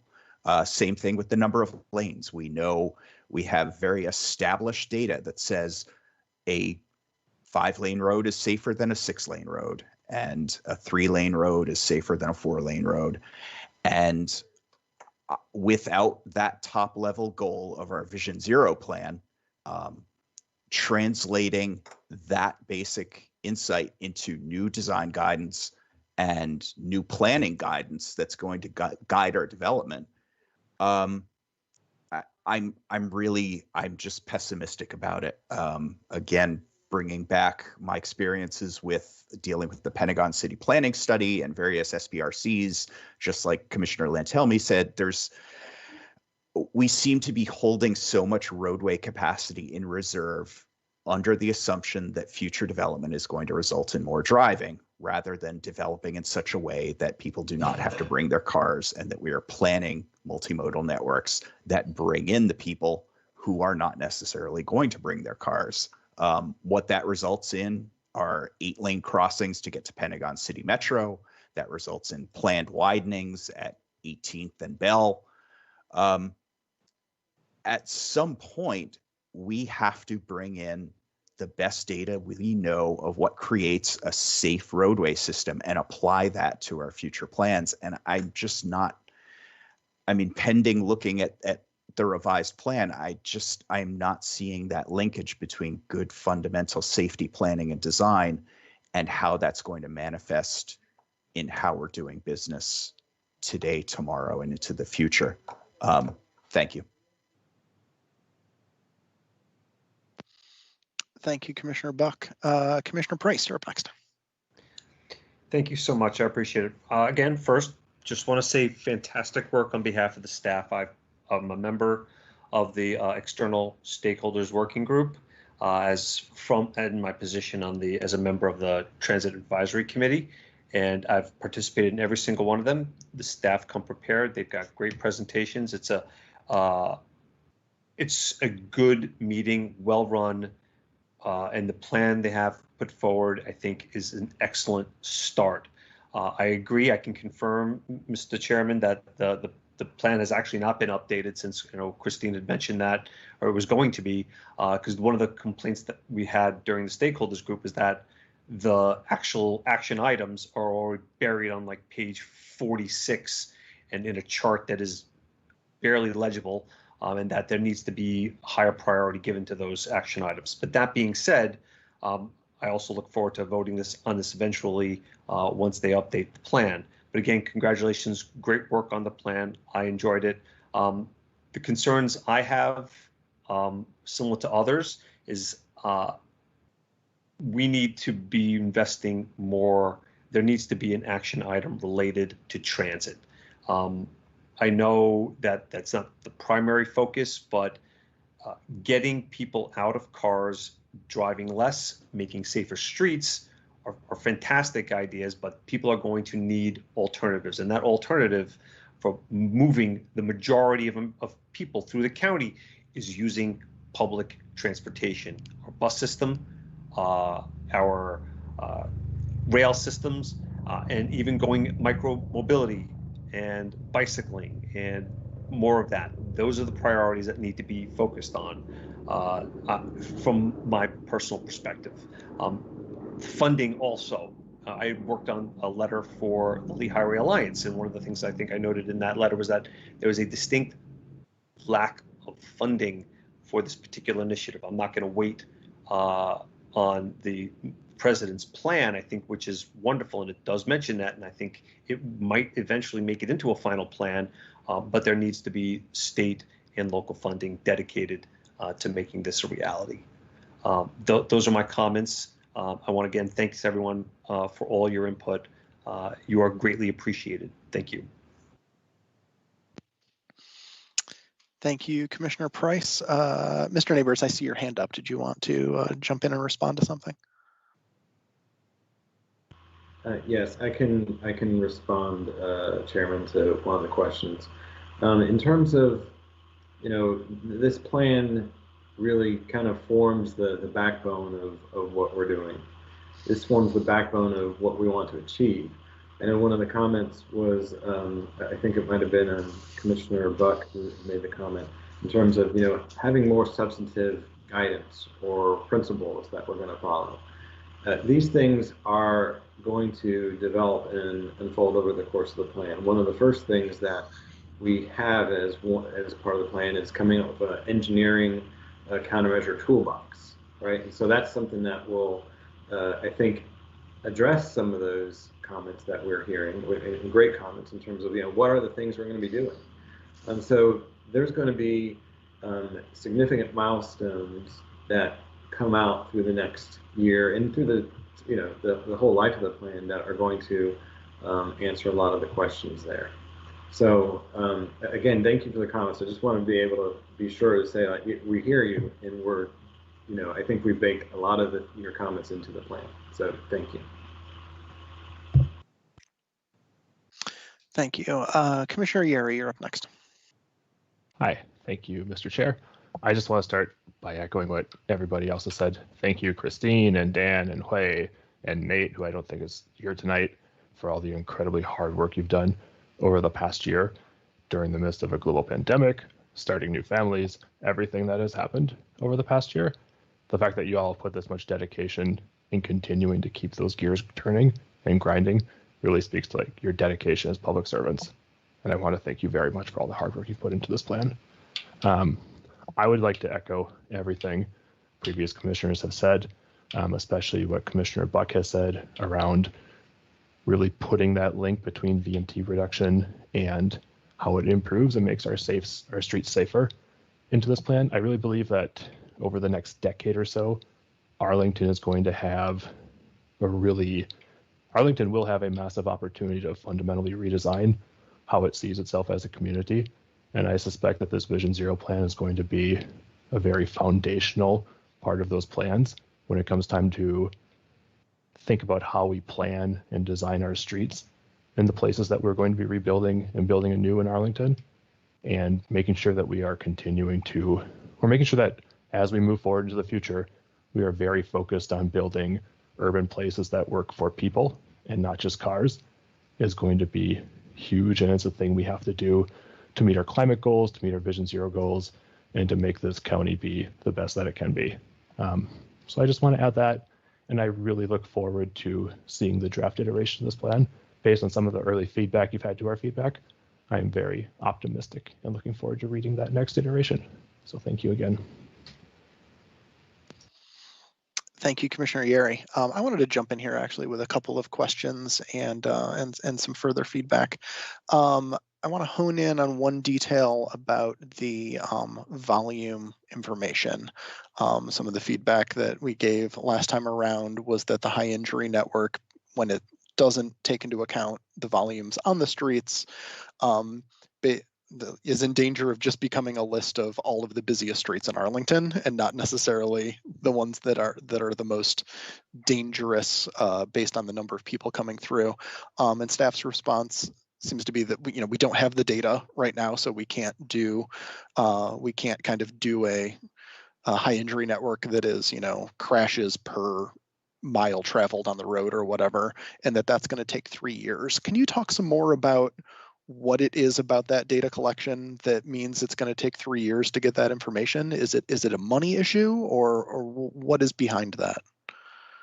So we currently have VDOT has a volume data set that you can see that's available in their geodatabase, and that doesn't cover all our roads. It covers all the other roads within Virginia, but not in Arlington because a lot of our roads are county maintained. So we have rough volumes. They're not perfect on those roads. And then we have volumes that we have taken over time. And for a long time, it was spot counts. So we would just get them where we needed them, where there's a project or some other activity where we needed volumes. But we didn't have a continuous count program. That is something that Hui actually initiated last year, I believe. But of course, the first year we were going to be taking our complete, we can't do the whole county in 1 year because it is expensive to do continuous counts. So we had it on a 3-year rolling basis because counts we typically keep for 3 years. So we'd have the counts collected 1 year in one part of the county, then in the next, then the next, and then we'd roll back. So we constantly have this good 3-year data set. But that, Dan, are you trying to jump in? I will after you. Okay. Well, so we had started that. It got postponed because obviously it's a bad time to be collecting data because we have a large disruption. But we'll be continuing that, and so we need to get that complete data set to be able to do crash density analysis holistically. Right now, we can do it in certain areas, and we actually have a tool that helps us to do that internally to identify higher crash densities based on volume, but it's not countywide. So that wouldn't have been a tool we could use to develop the high injury network because it wouldn't have been equal. We wouldn't have, apples to apples because we don't have volumes across all those roads. So that's why it takes 3 years to get to that point where we have that complete data set because we just can't do it all in 1 year. And sorry, I'll let you guys jump in.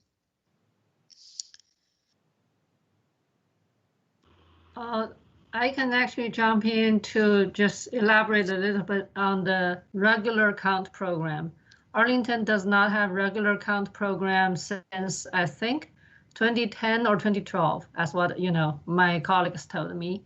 So we thought about it. This is when we just started planning Vision Zero. That's before we even started the resolution. We said we need a program like that to give us more backbone information. We got the funding, we got the plan all set. I even have an active purchase order in hand when COVID hit. We would have been in the second year, we would have had more than half of the data collected, but we had to put everything on hold.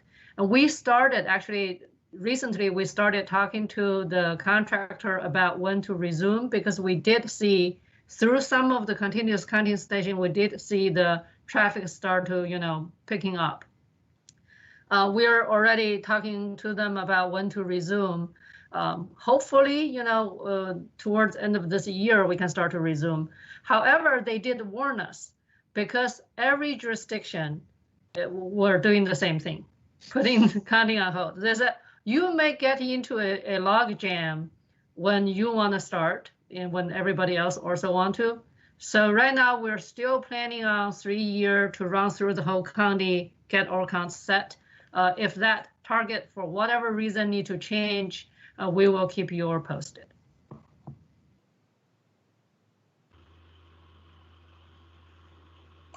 And Chairman Slack, can I add on to that? Yes, please. Okay. So basically, looking at crashes from a density perspective and looking at just the pure number of crashes are both important to us. So that's why we're starting with the high injury network is where we see most of the crashes.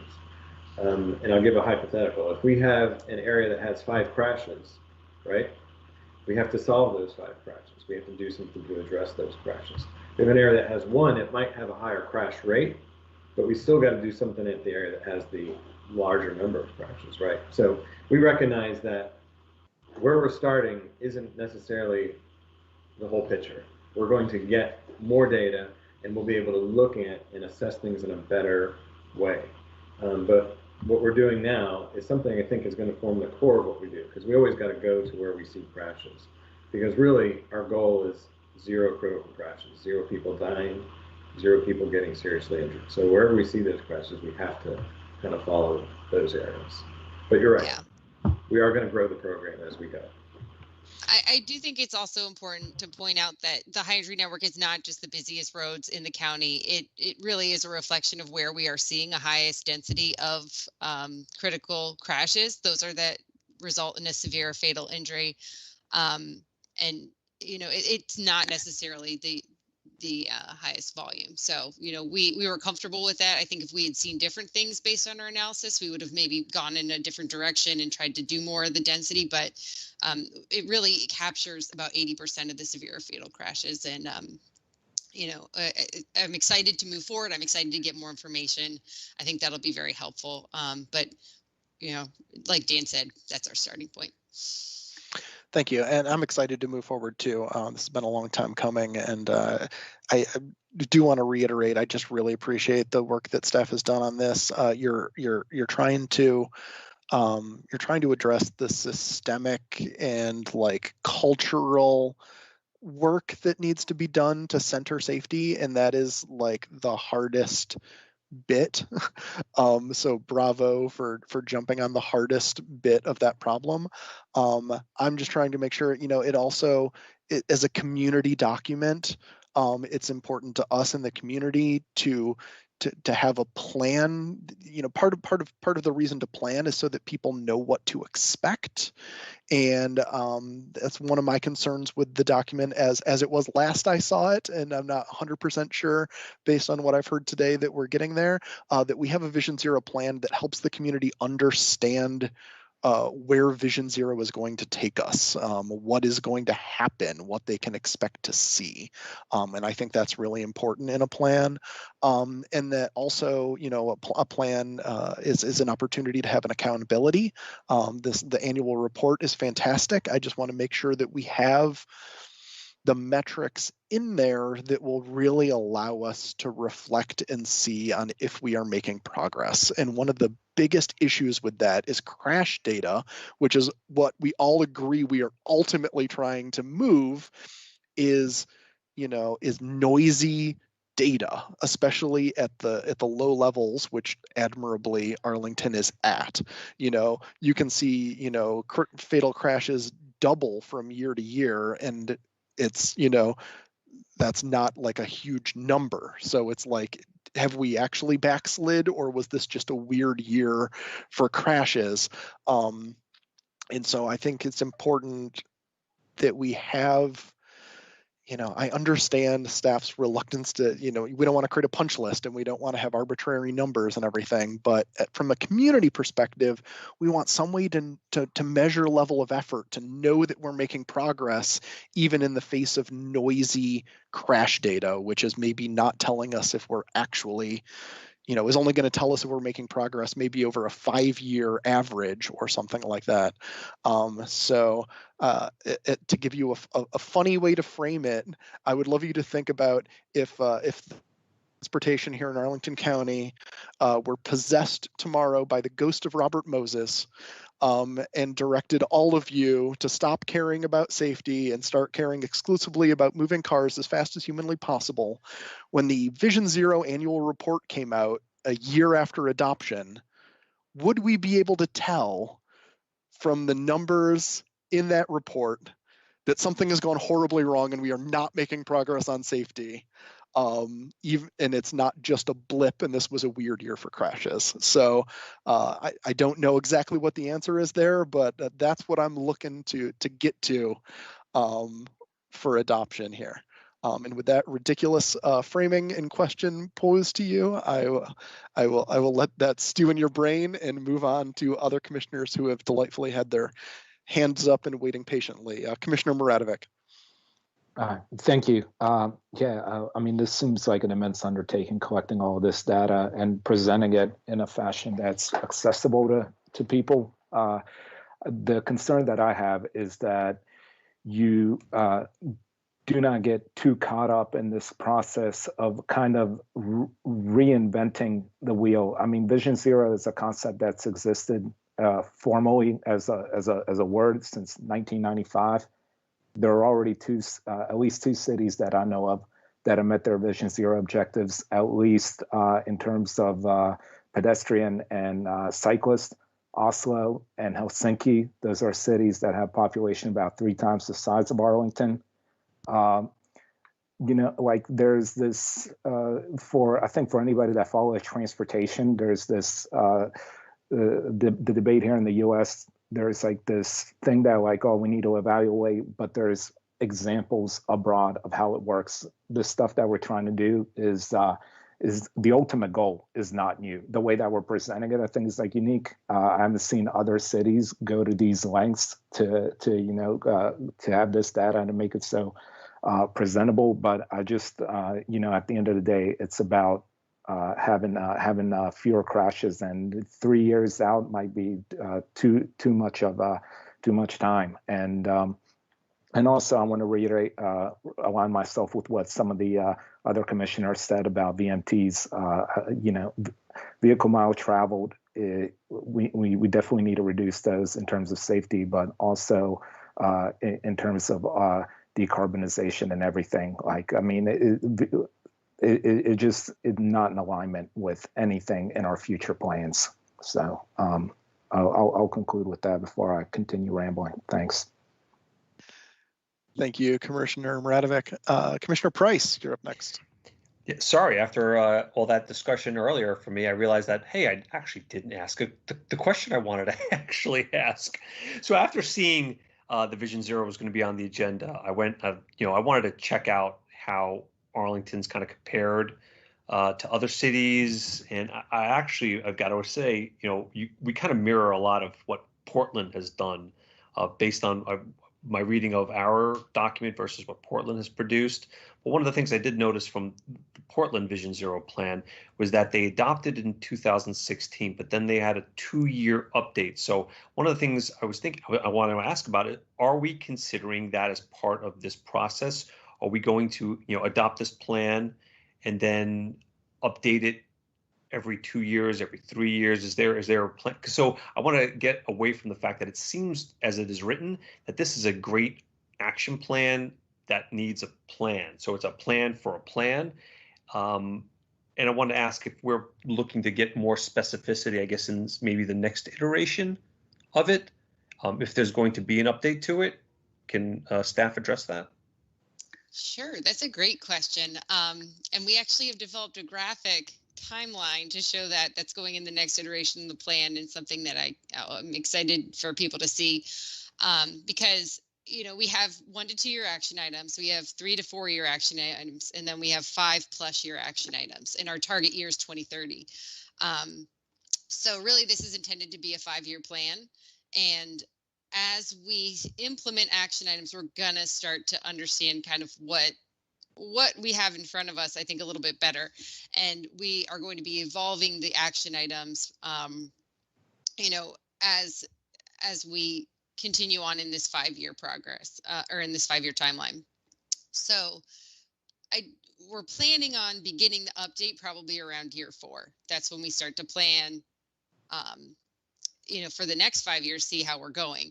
But, we're going to be iterating. I think we might need to evolve things. We might need to change up our strategy based on what we're seeing, based on what we're experiencing. This is going to be a living plan, even though, it's very laid out kind of what the timeline looks like, but, we are looking to we're looking to iterate as we go, and then start preparing for the next plan. And I think we're not sure what that timeline will be yet either. If maybe in 4 years we decided we need a 2-year plan or a 5-year plan, or who knows where we'll be. So, that's kind of the benchmark now, but we're trying to be, as I said, flexible and able to adapt to what we're experiencing, because, as Commissioner Slatt said, a lot of this is system change, a lot of it's culture change, and a lot of it's a really big lift. So we need to see how we're doing, because a lot of this has been, kind of uncharted territory for us, and even in some of our peer cities. So, that's kind of the rough timeline, and, we'll be revisiting and checking in with the community throughout the entire process. Ms. Wang, did you want to jump in on that as well? Yes, I just want to add a little bit. I know, thanks for this question, actually, Commissioner Price. If you notice, there are items in there that we purposely did not specify, like hard code the details into the action plan. For example, one very important piece, which is the multimodal toolbox. That is I will say that is one of the most important components of this, at least for my bureau, for engineers, because those are the things that we can do to the roads. Those are the tools we can use to improve safety. And we purposely did not specify each individual tool and put that into the action plan. We called it out. The reason being, we recognize that probably going to be constantly updated. You may have innovative tools coming up. There may be, NACTO next time may recommend something that even more applicable to urban environment, or we may realize some of the tool doesn't work for us and we need to actually cross it out. We want to leave that flexibility for staff to make those change, and you will be involved because the toolbox will be posted, and every time when we update, when we make change, we will go through a certain degree of engagement and outreach. So that is a way to decouple a really, I will say, significant lift of doing a brand new action plan or an action plan update, which could take us half to a year, and the focus on the pieces that need to be updated. There may be pieces that will live 5 years or maybe the next 5 years. Those pieces will stay there. And then the pieces we need to update more frequently, we're going to allow us that ability to do that. And I hope that sort of answer part of the question. Thank you. Yes. Thank you very much on that. And speaking of the multimodal safety toolbox, I very much look forward to seeing that come forward and shining a bit more light on exactly how these interventions work, on what policies and guidelines staff is working with. Just to highlight something that's near and dear to the commission, we sent an email, we sent a letter to the board and to staff 6 years ago in 2015, recommending that the county develop a traffic signals policy. We seen, the master transportation plan, the only thing it says about traffic signals is that we should convert them all to LEDs. It says nothing about timing. It says nothing about our priorities. It says nothing about how we allocate time as people are crossing the street. And I've kind of heard over the years that maybe there's an internal guideline policy document somewhere within the county that talks about this, but it's not anything that has seen the light of day from a public process standpoint, and I think it needs to. Engineering judgment is great as long as it follows the priorities and values of the community in which those engineers exist. But I'm not sure we've ever had the chance to make sure that that's the case. So I look forward to seeing that, and I do hope that we can eventually get to an expanded vision for that document to really be kind of a one-stop guide to how Arlington builds, maintains, and operates its streets to kind of help everybody understand how we're doing that. Commissioner Buck, I see you still have your hand up. Yes. Chairman Slatt resurrected the ghost of Robert Moses, and without inferring that they have the same goals, we have a stakeholder with very outsized influence and power in my neck of the woods. How has this plan and the process for it engaged CPHD, who has a considerable role in what the streets look like down here in South Arlington, and what has their involvement been, and what do you see as their role in the near future going forward to ensure that our streets are going to be safe as they're laid out in plans, so that you don't necessarily have to come in with a toolkit with countermeasures after the fact? So CPHD has been very involved in this process. We have a representative on our interdepartmental stakeholders group. Sorry, did I cut off for a second? No, okay, everyone froze. But yeah, we have CPHD on our interdepartmental stakeholders group, and that representative has brought different folks into the process based on different topics. So we have a different representative for site plan. We have a different representative to talk about just master planning, and lots of different folks have joined our circle. And then at the same time, I've also done several presentations to their department, and met with different people based on where we are in the process. At the beginning, we gave an intro to Vision Zero. As we've been wrapping up the action plan, we'll go back, and they've also gotten us engaged with other groups. For example, NAOP, we've been presenting with NAOP, and it was the Chamber of Commerce as well. So they're not only helping us communicate Vision Zero and the principles within their department, but also to some of their key stakeholders as well. And that's been really valuable to get that feedback and that perspective. So they're fully on board. They have committed. They even signed a memorandum of, understanding very early on in the process. And I mean, we still haven't reached everyone. I'm sure there's lots of folks who, we still need to get into the loop, and that's going to be our mission over the next, 5 years, but hopefully we're doing it sooner. And it's been really great to establish these relationships. I think people are talking more than we ever have in the past about transportation safety, and a lot of people are coming in with new ideas and ways to connect. So it's been really great, and I only expect that to grow. And we have representatives from T&O who are very well versed in safety, engaged in some of the projects. I know you mentioned the Crystal City project, that are there to carry that message of safety as well. So we're trying to hit it from different angles and ensure that we have this interdepartmental coordination, not just with CPHD, but with all the departments in the county, making sure we're all working towards that transportation safety goal. And as you saw, one of our action items is also to have a staff training on Vision Zero too. So we everyone is required to at least, hear what Vision Zero is and, get on board with that mission.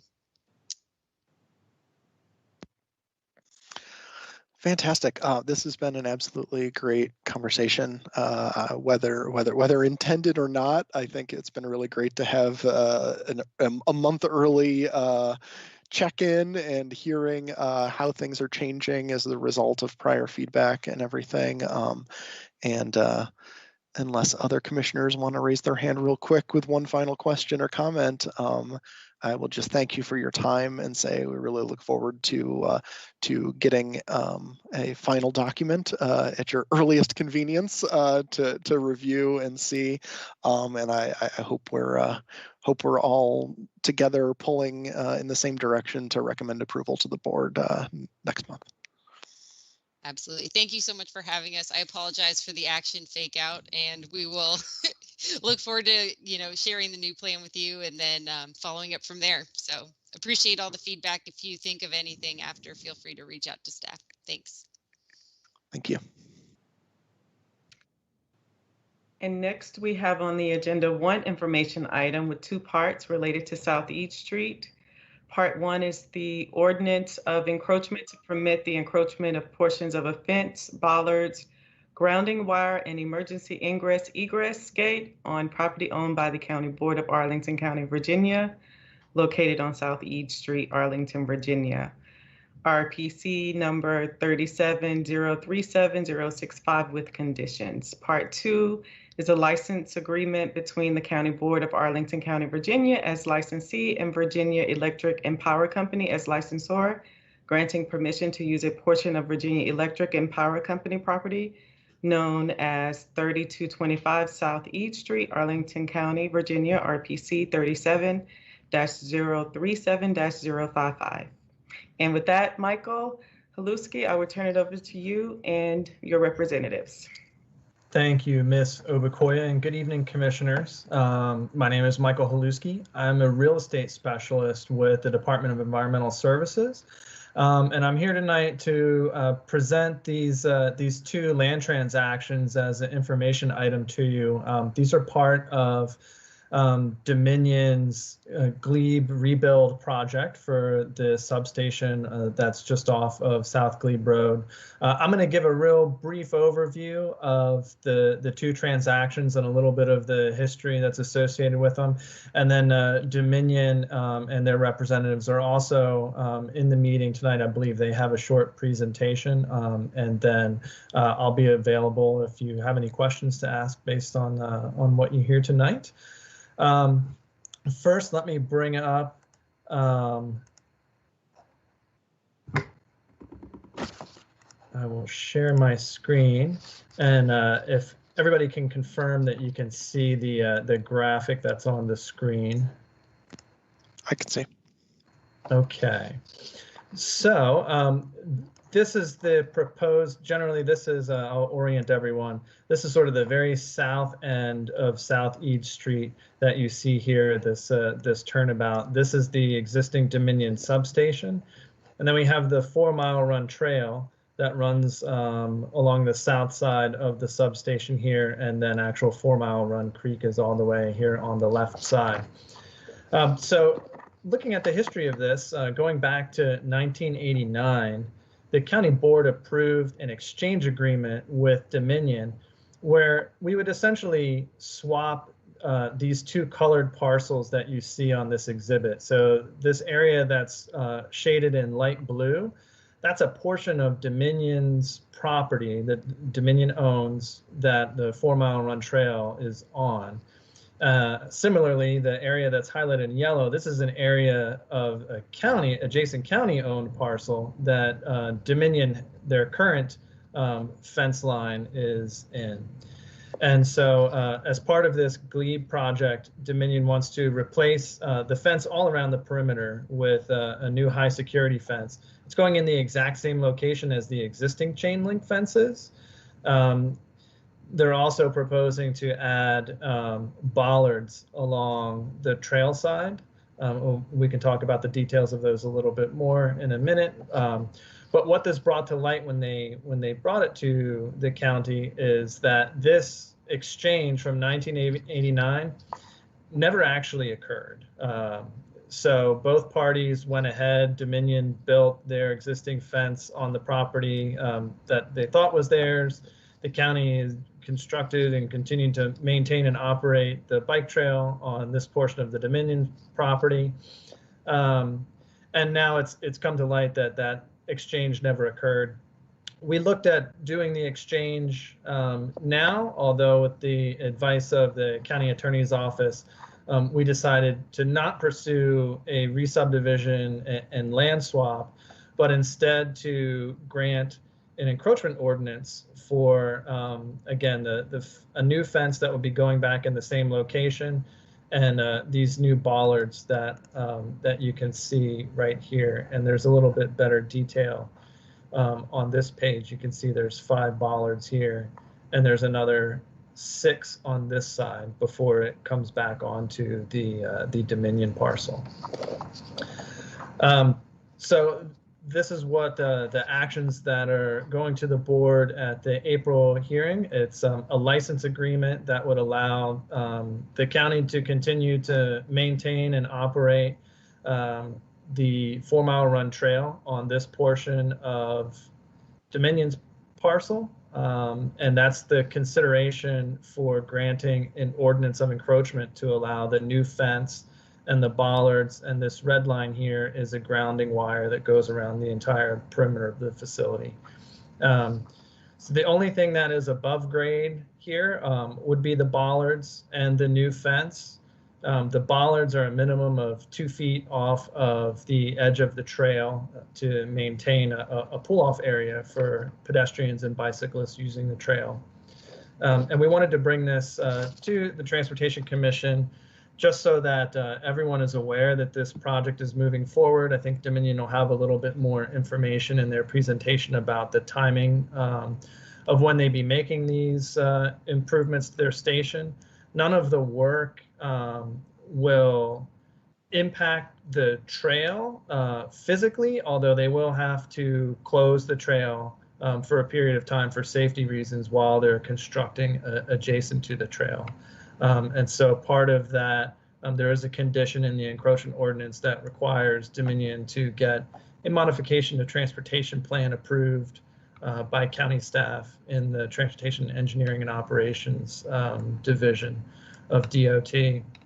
And I believe our staff members in the Department of Transportation, both the liaison for the Bicycle Advisory Committee and the Pedestrian Advisory Committee, will be reaching out to those constituencies for feedback. And with that, I'd turn it over to Dominion for their presentation. I believe Matt Weinstein is their land use counsel, and he's on the call. Yes, thanks, Mike. So Chairman Slats, fellow commissioners, thank you for having us tonight. As a Transportation Commission alum, I'm always glad to come back and talk to you all whenever I can. So I'm going to hand off the beginning of the presentation to Ann Gordon from Dominion. She's our communications specialist, and she'll kick it off. Then I'll go into little details on the encroachment and license agreement applications, and then go from there and answer some questions. So Ann Gordon, take it away. Thanks, Matt. Let me just get this presentation pulled up.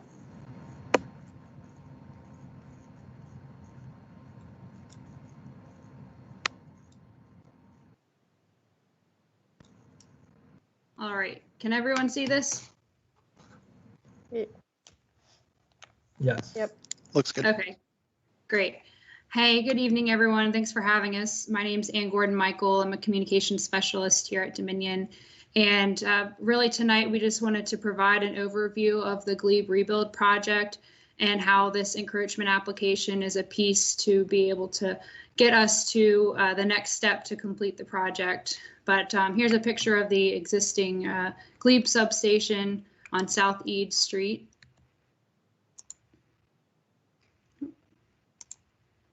All right.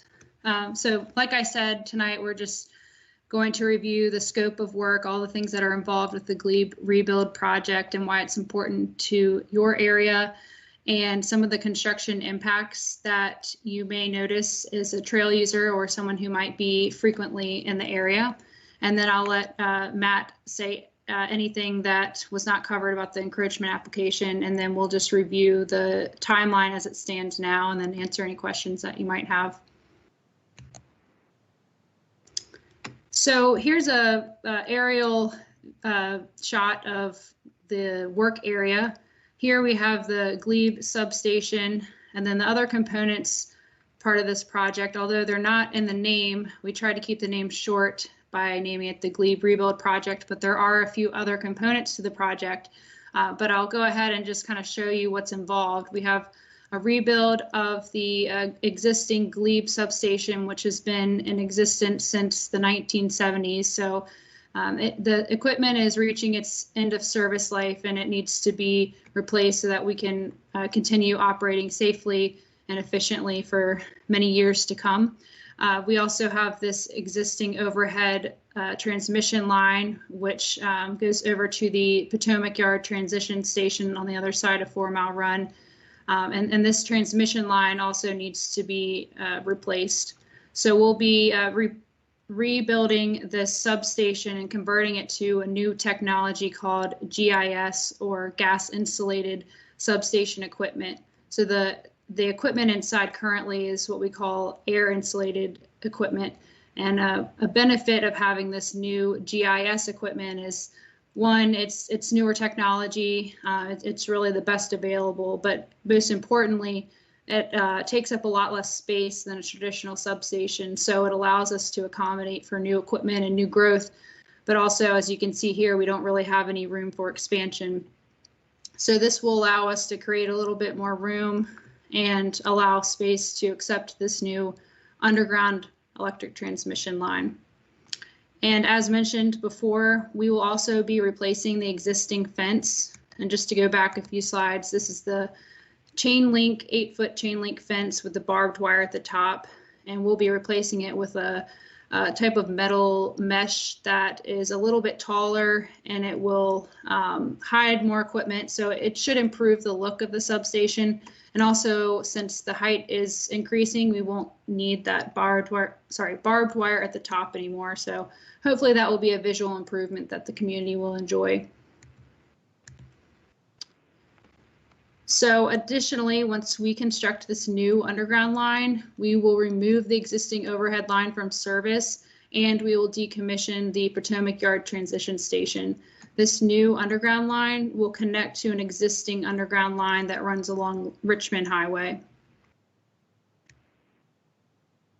And I covered the need for rebuilding the transmission line and the substation, but another reason was the special use permit for the Potomac Yard transition station was set to expire early this year. We recently extended that until 2026, but just to go back to show you, instead of connecting here to the transition station, we will connect this line to an existing underground line, so that need is no longer present. So construction impacts during this project. With any construction project, there are impacts to the community, and something that your committee is probably very interested in is the 4 Mile Run trail and the impacts when we're working around Glebe substation. We don't have a lot of answers tonight about construction, just because we still have not selected a contractor for this project, and we definitely want to have their input before we commit to any detour plans or dates or a period of time where we might have a closed trail or portions of the closed trail. So that's something that we're going to need to keep in touch with you all about. But we did want to let you all know that we are working on a detour plan, and we will let you all know when we're ready to finalize that and kind of submit it for approval. But I did want to also share just some of the different activities that we have while we're working that could impact the trail. Not only do we have work that's taking place in the substation, but when we begin constructing this new underground line, as you can see here, we have an entry point and a exit point for what we call a micro tunneling method. So there will be a launch pad set up over here in the Potomac Yard shopping center, and then a receiving pit over here at the substation. So there's a lot of activity that's taking place around the substation, and we want to make sure first and foremost that the community is safe, and we want to make sure that any equipment or anything that could cause danger is well out of the way for anyone that's using the trail. So we still need to consult with our contractors once they're on board, and we expect that to be later this year, by the end of the year. So we'll have those conversations, and then we'll be able to finalize our plans. And now I'll let Matt speak about the encroachment application. Sure, thanks, Ann Gordon. And I'll be pretty quick because Mike covered most of this, but as Mike alluded to, there's this land use mystery. It's an exciting mystery about why there was an exchange agreement back in 1989 that was never actually effectuated, but that's true, and Dominion and the county operated as if it was. So this is really a cleanup effort. And how we're doing that is to enter into this encroachment agreement and license agreement.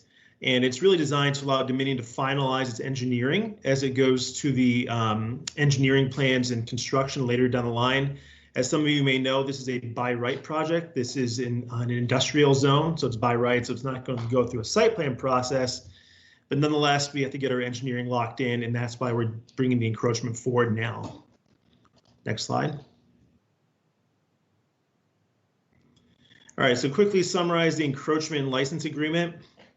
So the encroachment area is the light blue area, 659 square feet, and Dominion would be encroaching on county land for a concrete gate apron for emergency maintenance access, fence foundations for the new fence and gate, bollards and associated foundations, and then there will also be a below grade copper ground grid wire. In exchange, the county would be getting the license agreement for the yellow shaded area, 581 square feet for the trail, basically, trail access. So it's really just a cleanup document and a cleanup effort to effectuate what we agreed to in 1989. So with that, I'll hand it back to Ann Gordon, who will talk about timeline, and then we can open up for questions. Thanks, Matt. Yeah, so we'll go ahead and just review the timeline. So this year, really, we're focusing on community outreach. We are about ready to share a pretty good video that we've put together. So that will be available for the public in the next few months. And then we will continue finalizing our engineering plans and then go through the contractor bid process, hoping to select our contractors by the end of this year. Once we have them on board, then we'll be ready to really ramp up our outreach and hold a community meeting, whether that's virtual or if we're able to get back in person, then we'd love to do that. And then we'll just hold meetings with more impacted property owners or businesses nearby, especially those that are near the launch pit on the Alexandria side. Hopefully, we'll be able to begin construction at the substation and the construction of the underground line in early 2022, assuming we receive our site plan approval for the Glebe substation. And we hope to complete substation construction by the end of 2025. Once the new underground line is energized, then we'll begin removing the overhead line and the Potomac Yard transition station. So hopefully our overall completion date will be by the end of 2025, and then we'll begin restoring the work areas to their pre-existing condition. So that's a several month period where we'll replant vegetation as needed and continue to monitor that process until we have left the area just as it was before we started the project. So this schedule is still subject to change based on permits and obviously once construction starts, weather and all of those things. But as we know more, when we have our contractors on board, we'll really be able to solidify and tell the community what the work hours will be and what the detour plans will look like and all of those things. So we're glad that we're able to talk to you all about the project tonight, and we're excited to share more information as it becomes available.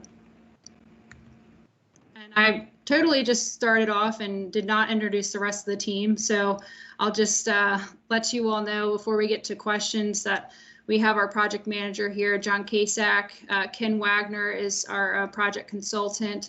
Sherry Aiken and Matt Weinstein with McGuire Woods Also our permitter, Will McCahill, and our external affairs representatives, Tim Sargent and Fatima Ogambade.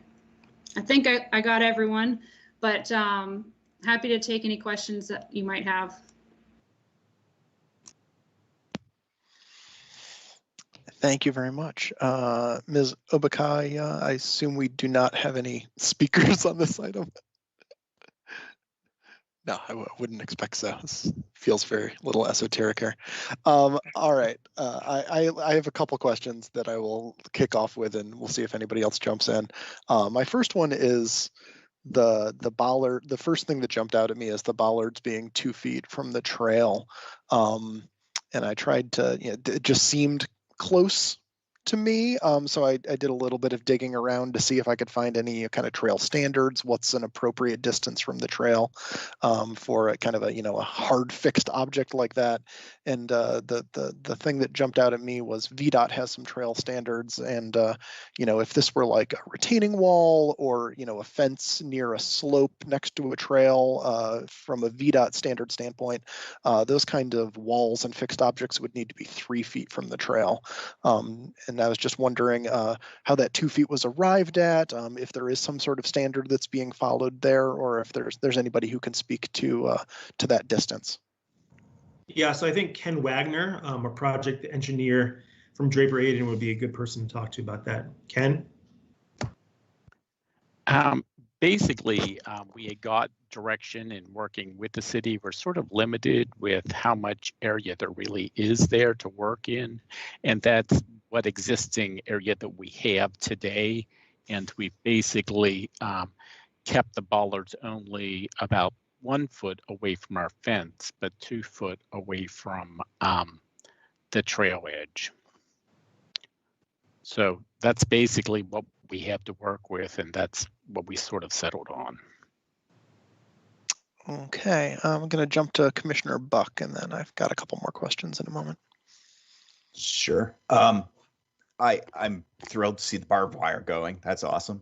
I'm thrilled to see the overhead wires going. That's even better. That's all fantastic.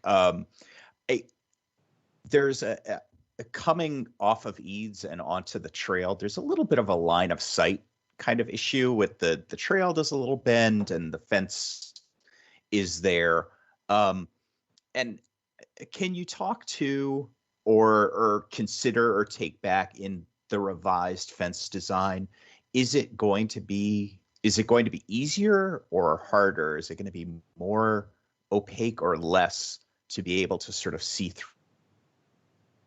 through the fence to see trail traffic coming from the east as you're sort of on Eads looking to enter that trail? It's going to be a little bit more difficult to see through the fence, especially as you get closer to it. It gets a little bit tougher to see through as you get close. It's kind of an interesting style fence, but it will also be a little bit taller. So I'd imagine you can see a little bit better through the chain link fence.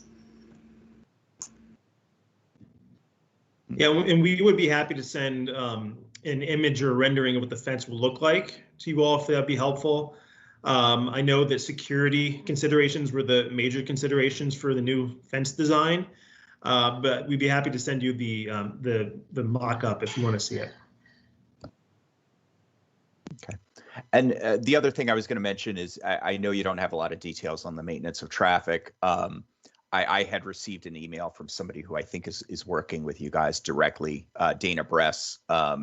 He expressed, he said the route is basically proven. There's a few details around possibly placing water-filled barriers or other enhancements to the detour, but it sounds like the basic detour route is sort of agreed upon and sounds like, I would just say I put my proxy in the hands of Dana. He knows the area, he knows the detour. So I'm pleased that that's happening. That was my big number one question in this, was what the MOT was going to look like.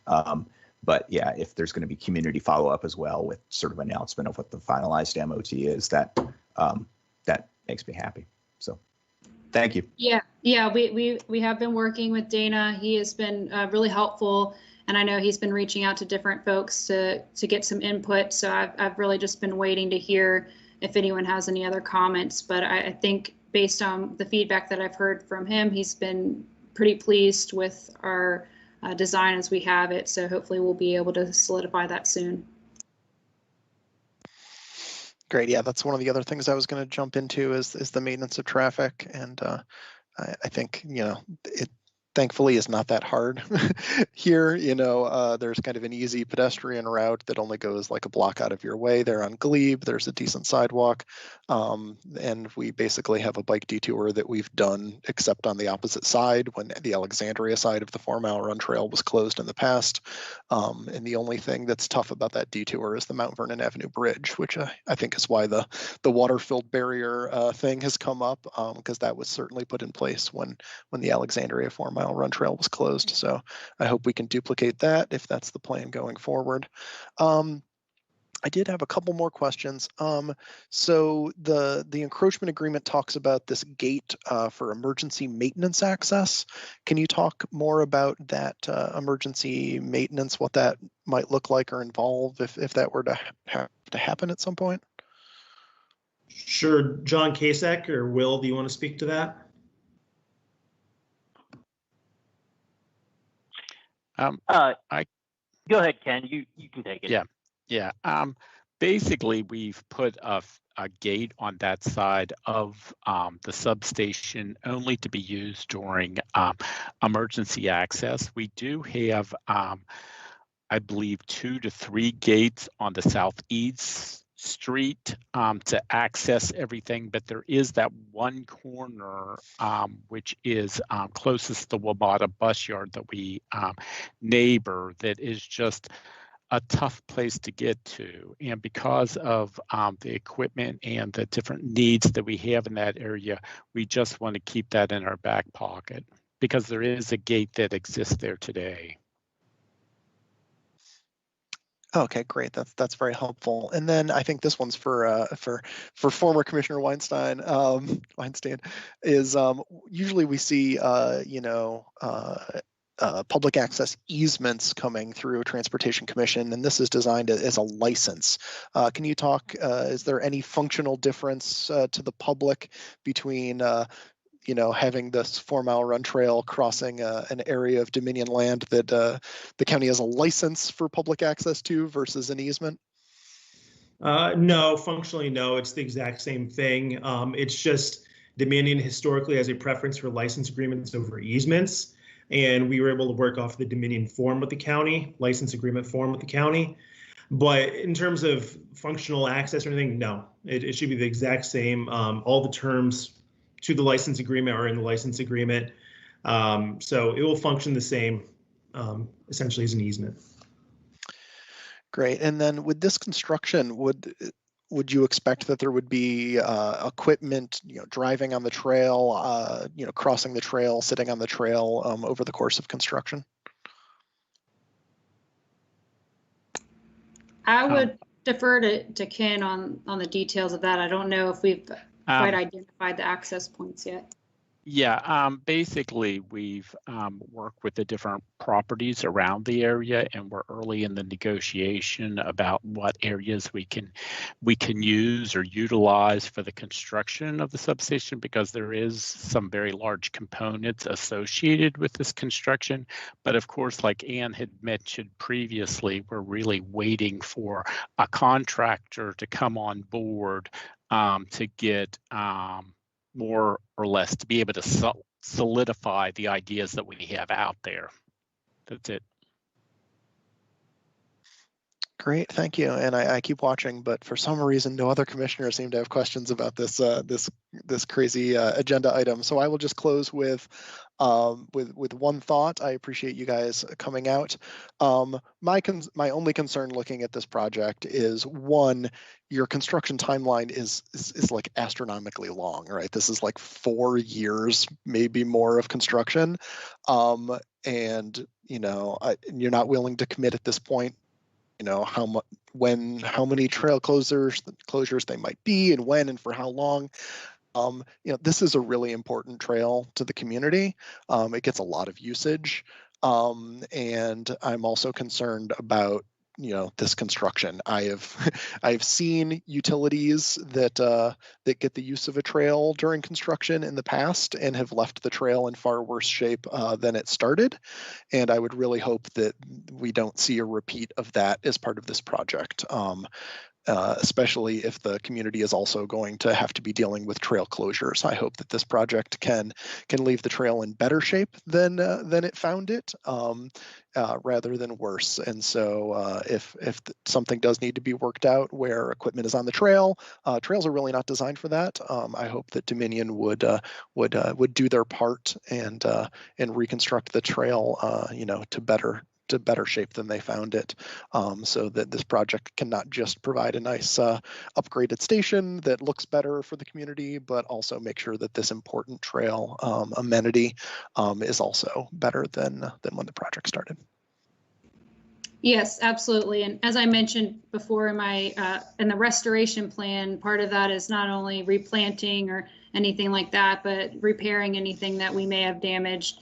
We try our best to put measures into place, such as putting down wooden matting so that we're protecting the vegetation below, or something like a trail. But of course, our equipment is heavy and things happen, and we do sometimes cause damage to areas. But our goal is to leave the area the same or better than we found it. So if anything is damaged, we will take care of replacing that. And we certainly understand that this is an impact to the community. The noise and the temporary closures of the trail is something that we ask for everyone's patience with, but we're going to do our best to try to minimize those closures and have a solid detour plan in place for when it is closed. Great. Well, thank you very much for coming out, and for my apologies for the late hour, and great project. Look forward to seeing it move forward in the future. Thank you. Thank you. Thank you. Okay, on to other business. We're done with the agenda items. So do we have other business to discuss? Mr. Best. Well, hello, everyone. I just wanted to let everyone know this is my last Transportation Commission meeting. I'm retiring from Arlington County next Friday. And actually, I've been in this same position since 1999. So this is goodbye and good luck. However, I leave you in the very capable hands of Bridget Obukoya, who I've known for, I guess, about 16, 17, 18 years. Yeah, long time. And with that, I wish everyone well. It's the end of an era, Mr. Best. I cannot express enough to you my appreciation for you have been the best staff liaison that a chair could possibly ask for, and I attribute much of the commission's success in effecting change in the county to your capable liaising and ability to find just the right people and ask just the right questions to get staff briefings and get us moving forward. If I see a lot of appreciation being expressed to you in the chat, I hope you're seeing that as well. I am. Thank you. Would like to say something. I think that's absolutely appropriate. Please don't hesitate to raise your hand. But I wish you all the best in retirement. Did I hear you're moving or have moved already out to the beachfront to Ocean City, Maryland? Well, actually, I moved out of Arlington in November. So with that, I've been kind of bouncing around like a gypsy, spending time literally in my elderly mother. She's 88 years old, lives north of Baltimore. So I'm in Baltimore a lot. I'm also at the beach a lot, but I'm also in Tennessee and Arkansas. So I'm just kind of like this total bounce around gypsy. And sometime this summer, I will relocate. But I did move out of Arlington, so it feels a little different because I'll be in these meetings and we'll talk about a street. And I'm like, I know where that is, but I can't really see it in my mind. So it's almost like I've forgotten some of the geography, which is, after 30 years, you think I wouldn't lose it so quickly. Wow. Senility is supposed to happen years after your retirement. So come on, Mr. Best, get with it. This has been a tough year. Let me tell you, it's a case of, but senility, I think, is starting to, I think it's starting to sit in already. Please say it's not so. Yeah. Not yet. I mean, it's gonna get worse. All right. Well, I have nothing else for the good of the commission. Oh, Commissioner Price, please. No, I just want to say, Mr. Best, thank you so much. I can't express the appreciation we have for you and your service to the Transportation Commission. You are in I would just say a mensch. That's I can't come up with a better word other than you are a mensch. And I appreciate that in all the Yiddishness that I can muster from this. You are a true mensch. I really appreciate you. I'm truly going to miss you. And Bridget, I'm welcome at it. And I'm so sorry we don't get to see you in person. Welcome. And Mr. Best, I'm sorry you're going, but all the best in your retirement, sir. I have some very tough shoes to fill. I tell you that. Yeah. Well, I do want to thank everyone. And my only regret with this is we couldn't have a beer, live, even for, an hour or so. It's it's wacky. The county does all these very nice retirement things, normally. And now, you're lucky if you get a Teams meeting. So people cheated. We're all going to come visit you at the beach. Yes. Tell us which bar to meet you in. Exactly. Well, if the county throws you a Teams farewell, I would like to be there to try and remember some embarrassing story that I can tell or something like that. Well, most of the craziness with the commission and being the coordinator was really the delivery of the packets. That was kind of the biggest, pain in the backside, I had, and all the craziness that revolved around that of getting these packets out and, this last minute, major paper shuffle. So thankfully, Bridget and whoever does this in the next, 5, 10, 20 years, we don't have to go back to that. Yeah, so this is a major step forward. You don't have to deal with any angry concierge members or mean dogs or anything like that anymore. Dogs. I've delivered these in a snow plow because a certain chairman wanted these out. Didn't care if it was snowing a foot or not. I literally had a dog come into the back of the county car, and I thought I was going to lose my right arm when I tried to remove him. It wasn't the pet that I had. It's a 10-year-old kid. And one time I was delivering packets in Boston, and they called the police that I was like hanging around. And then the police showed up at the county building in riot gear. I kid you not. I don't know who they sent over, what I was doing, but yeah.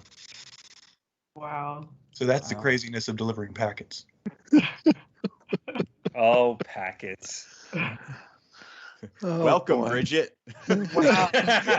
Doing that. I do occasionally miss having a giant diagram of development, but I don't miss throwing away all that paper. Oh my goodness. Yeah, that was good. Awesome. Well, I wish you an absolutely stupendous retirement, Mr. Best. Whatever it is that you want, I hope that life gives it to you because it is well deserved. I did also want to say on the topic of endings that Commissioner Clements, the end of her term snuck up on me, and so we did not get a chance to celebrate her at the last meeting. But I did want to thank her publicly for her service on the commission. She was not always necessarily in the majority, but often had very thoughtful and useful feedback and brought a fresh and useful perspective to the commission. And I thank her for that. And also, I don't think was made widely known. Commissioner Wadsworth unfortunately moved out of Arlington County recently, and so is no longer able to serve on the commission. And once again, we didn't get a chance to really celebrate him and thank him for his service, but it was greatly appreciated. And man, based on the recent announcement from Virginia about moving forward with an improved regional rail system, I think we're going to miss his heavy rail expertise in the coming years. But I told him I'm not going to hesitate to bug him about that stuff anyway, even if he lives in Clifton. So with that said, thank you all. I don't want to keep you any later than this at this point, but I am also always looking for new commission members. So if you have connections in your network, your friends, your family, who have a generalized interest in transportation that extends beyond, one thing that they are angry about, please don't hesitate to send them my way. Keep us at full strength so that we always have quorum when we vote to the commission. Commissioner Buck, you got your hand up. And I didn't even raise my hand when you said about a commissioner with one thing they're angry about, which is kind of my territory. I just wanted to mention Penn Place SPRC is coming up. I did not make the introductory meeting. I'm not sure if anybody did, but it's going to be a complex case. If there is anybody who I have somehow forced myself into representing the commission on just about every national landing SPRC. If anybody wants to partner up on that one, just simply because the scope of it is going to be so huge, I would welcome any assistance, and you can contact me offline. Excellent. All right. Anybody else? Going once, going twice? We are adjourned. Thank you all. Ms. Obukoya, do you happen to know the date of our next meeting off the top of your head? April 29th. April 29th. All right. See you all then. See you then. Thank you. All right. Bye-bye.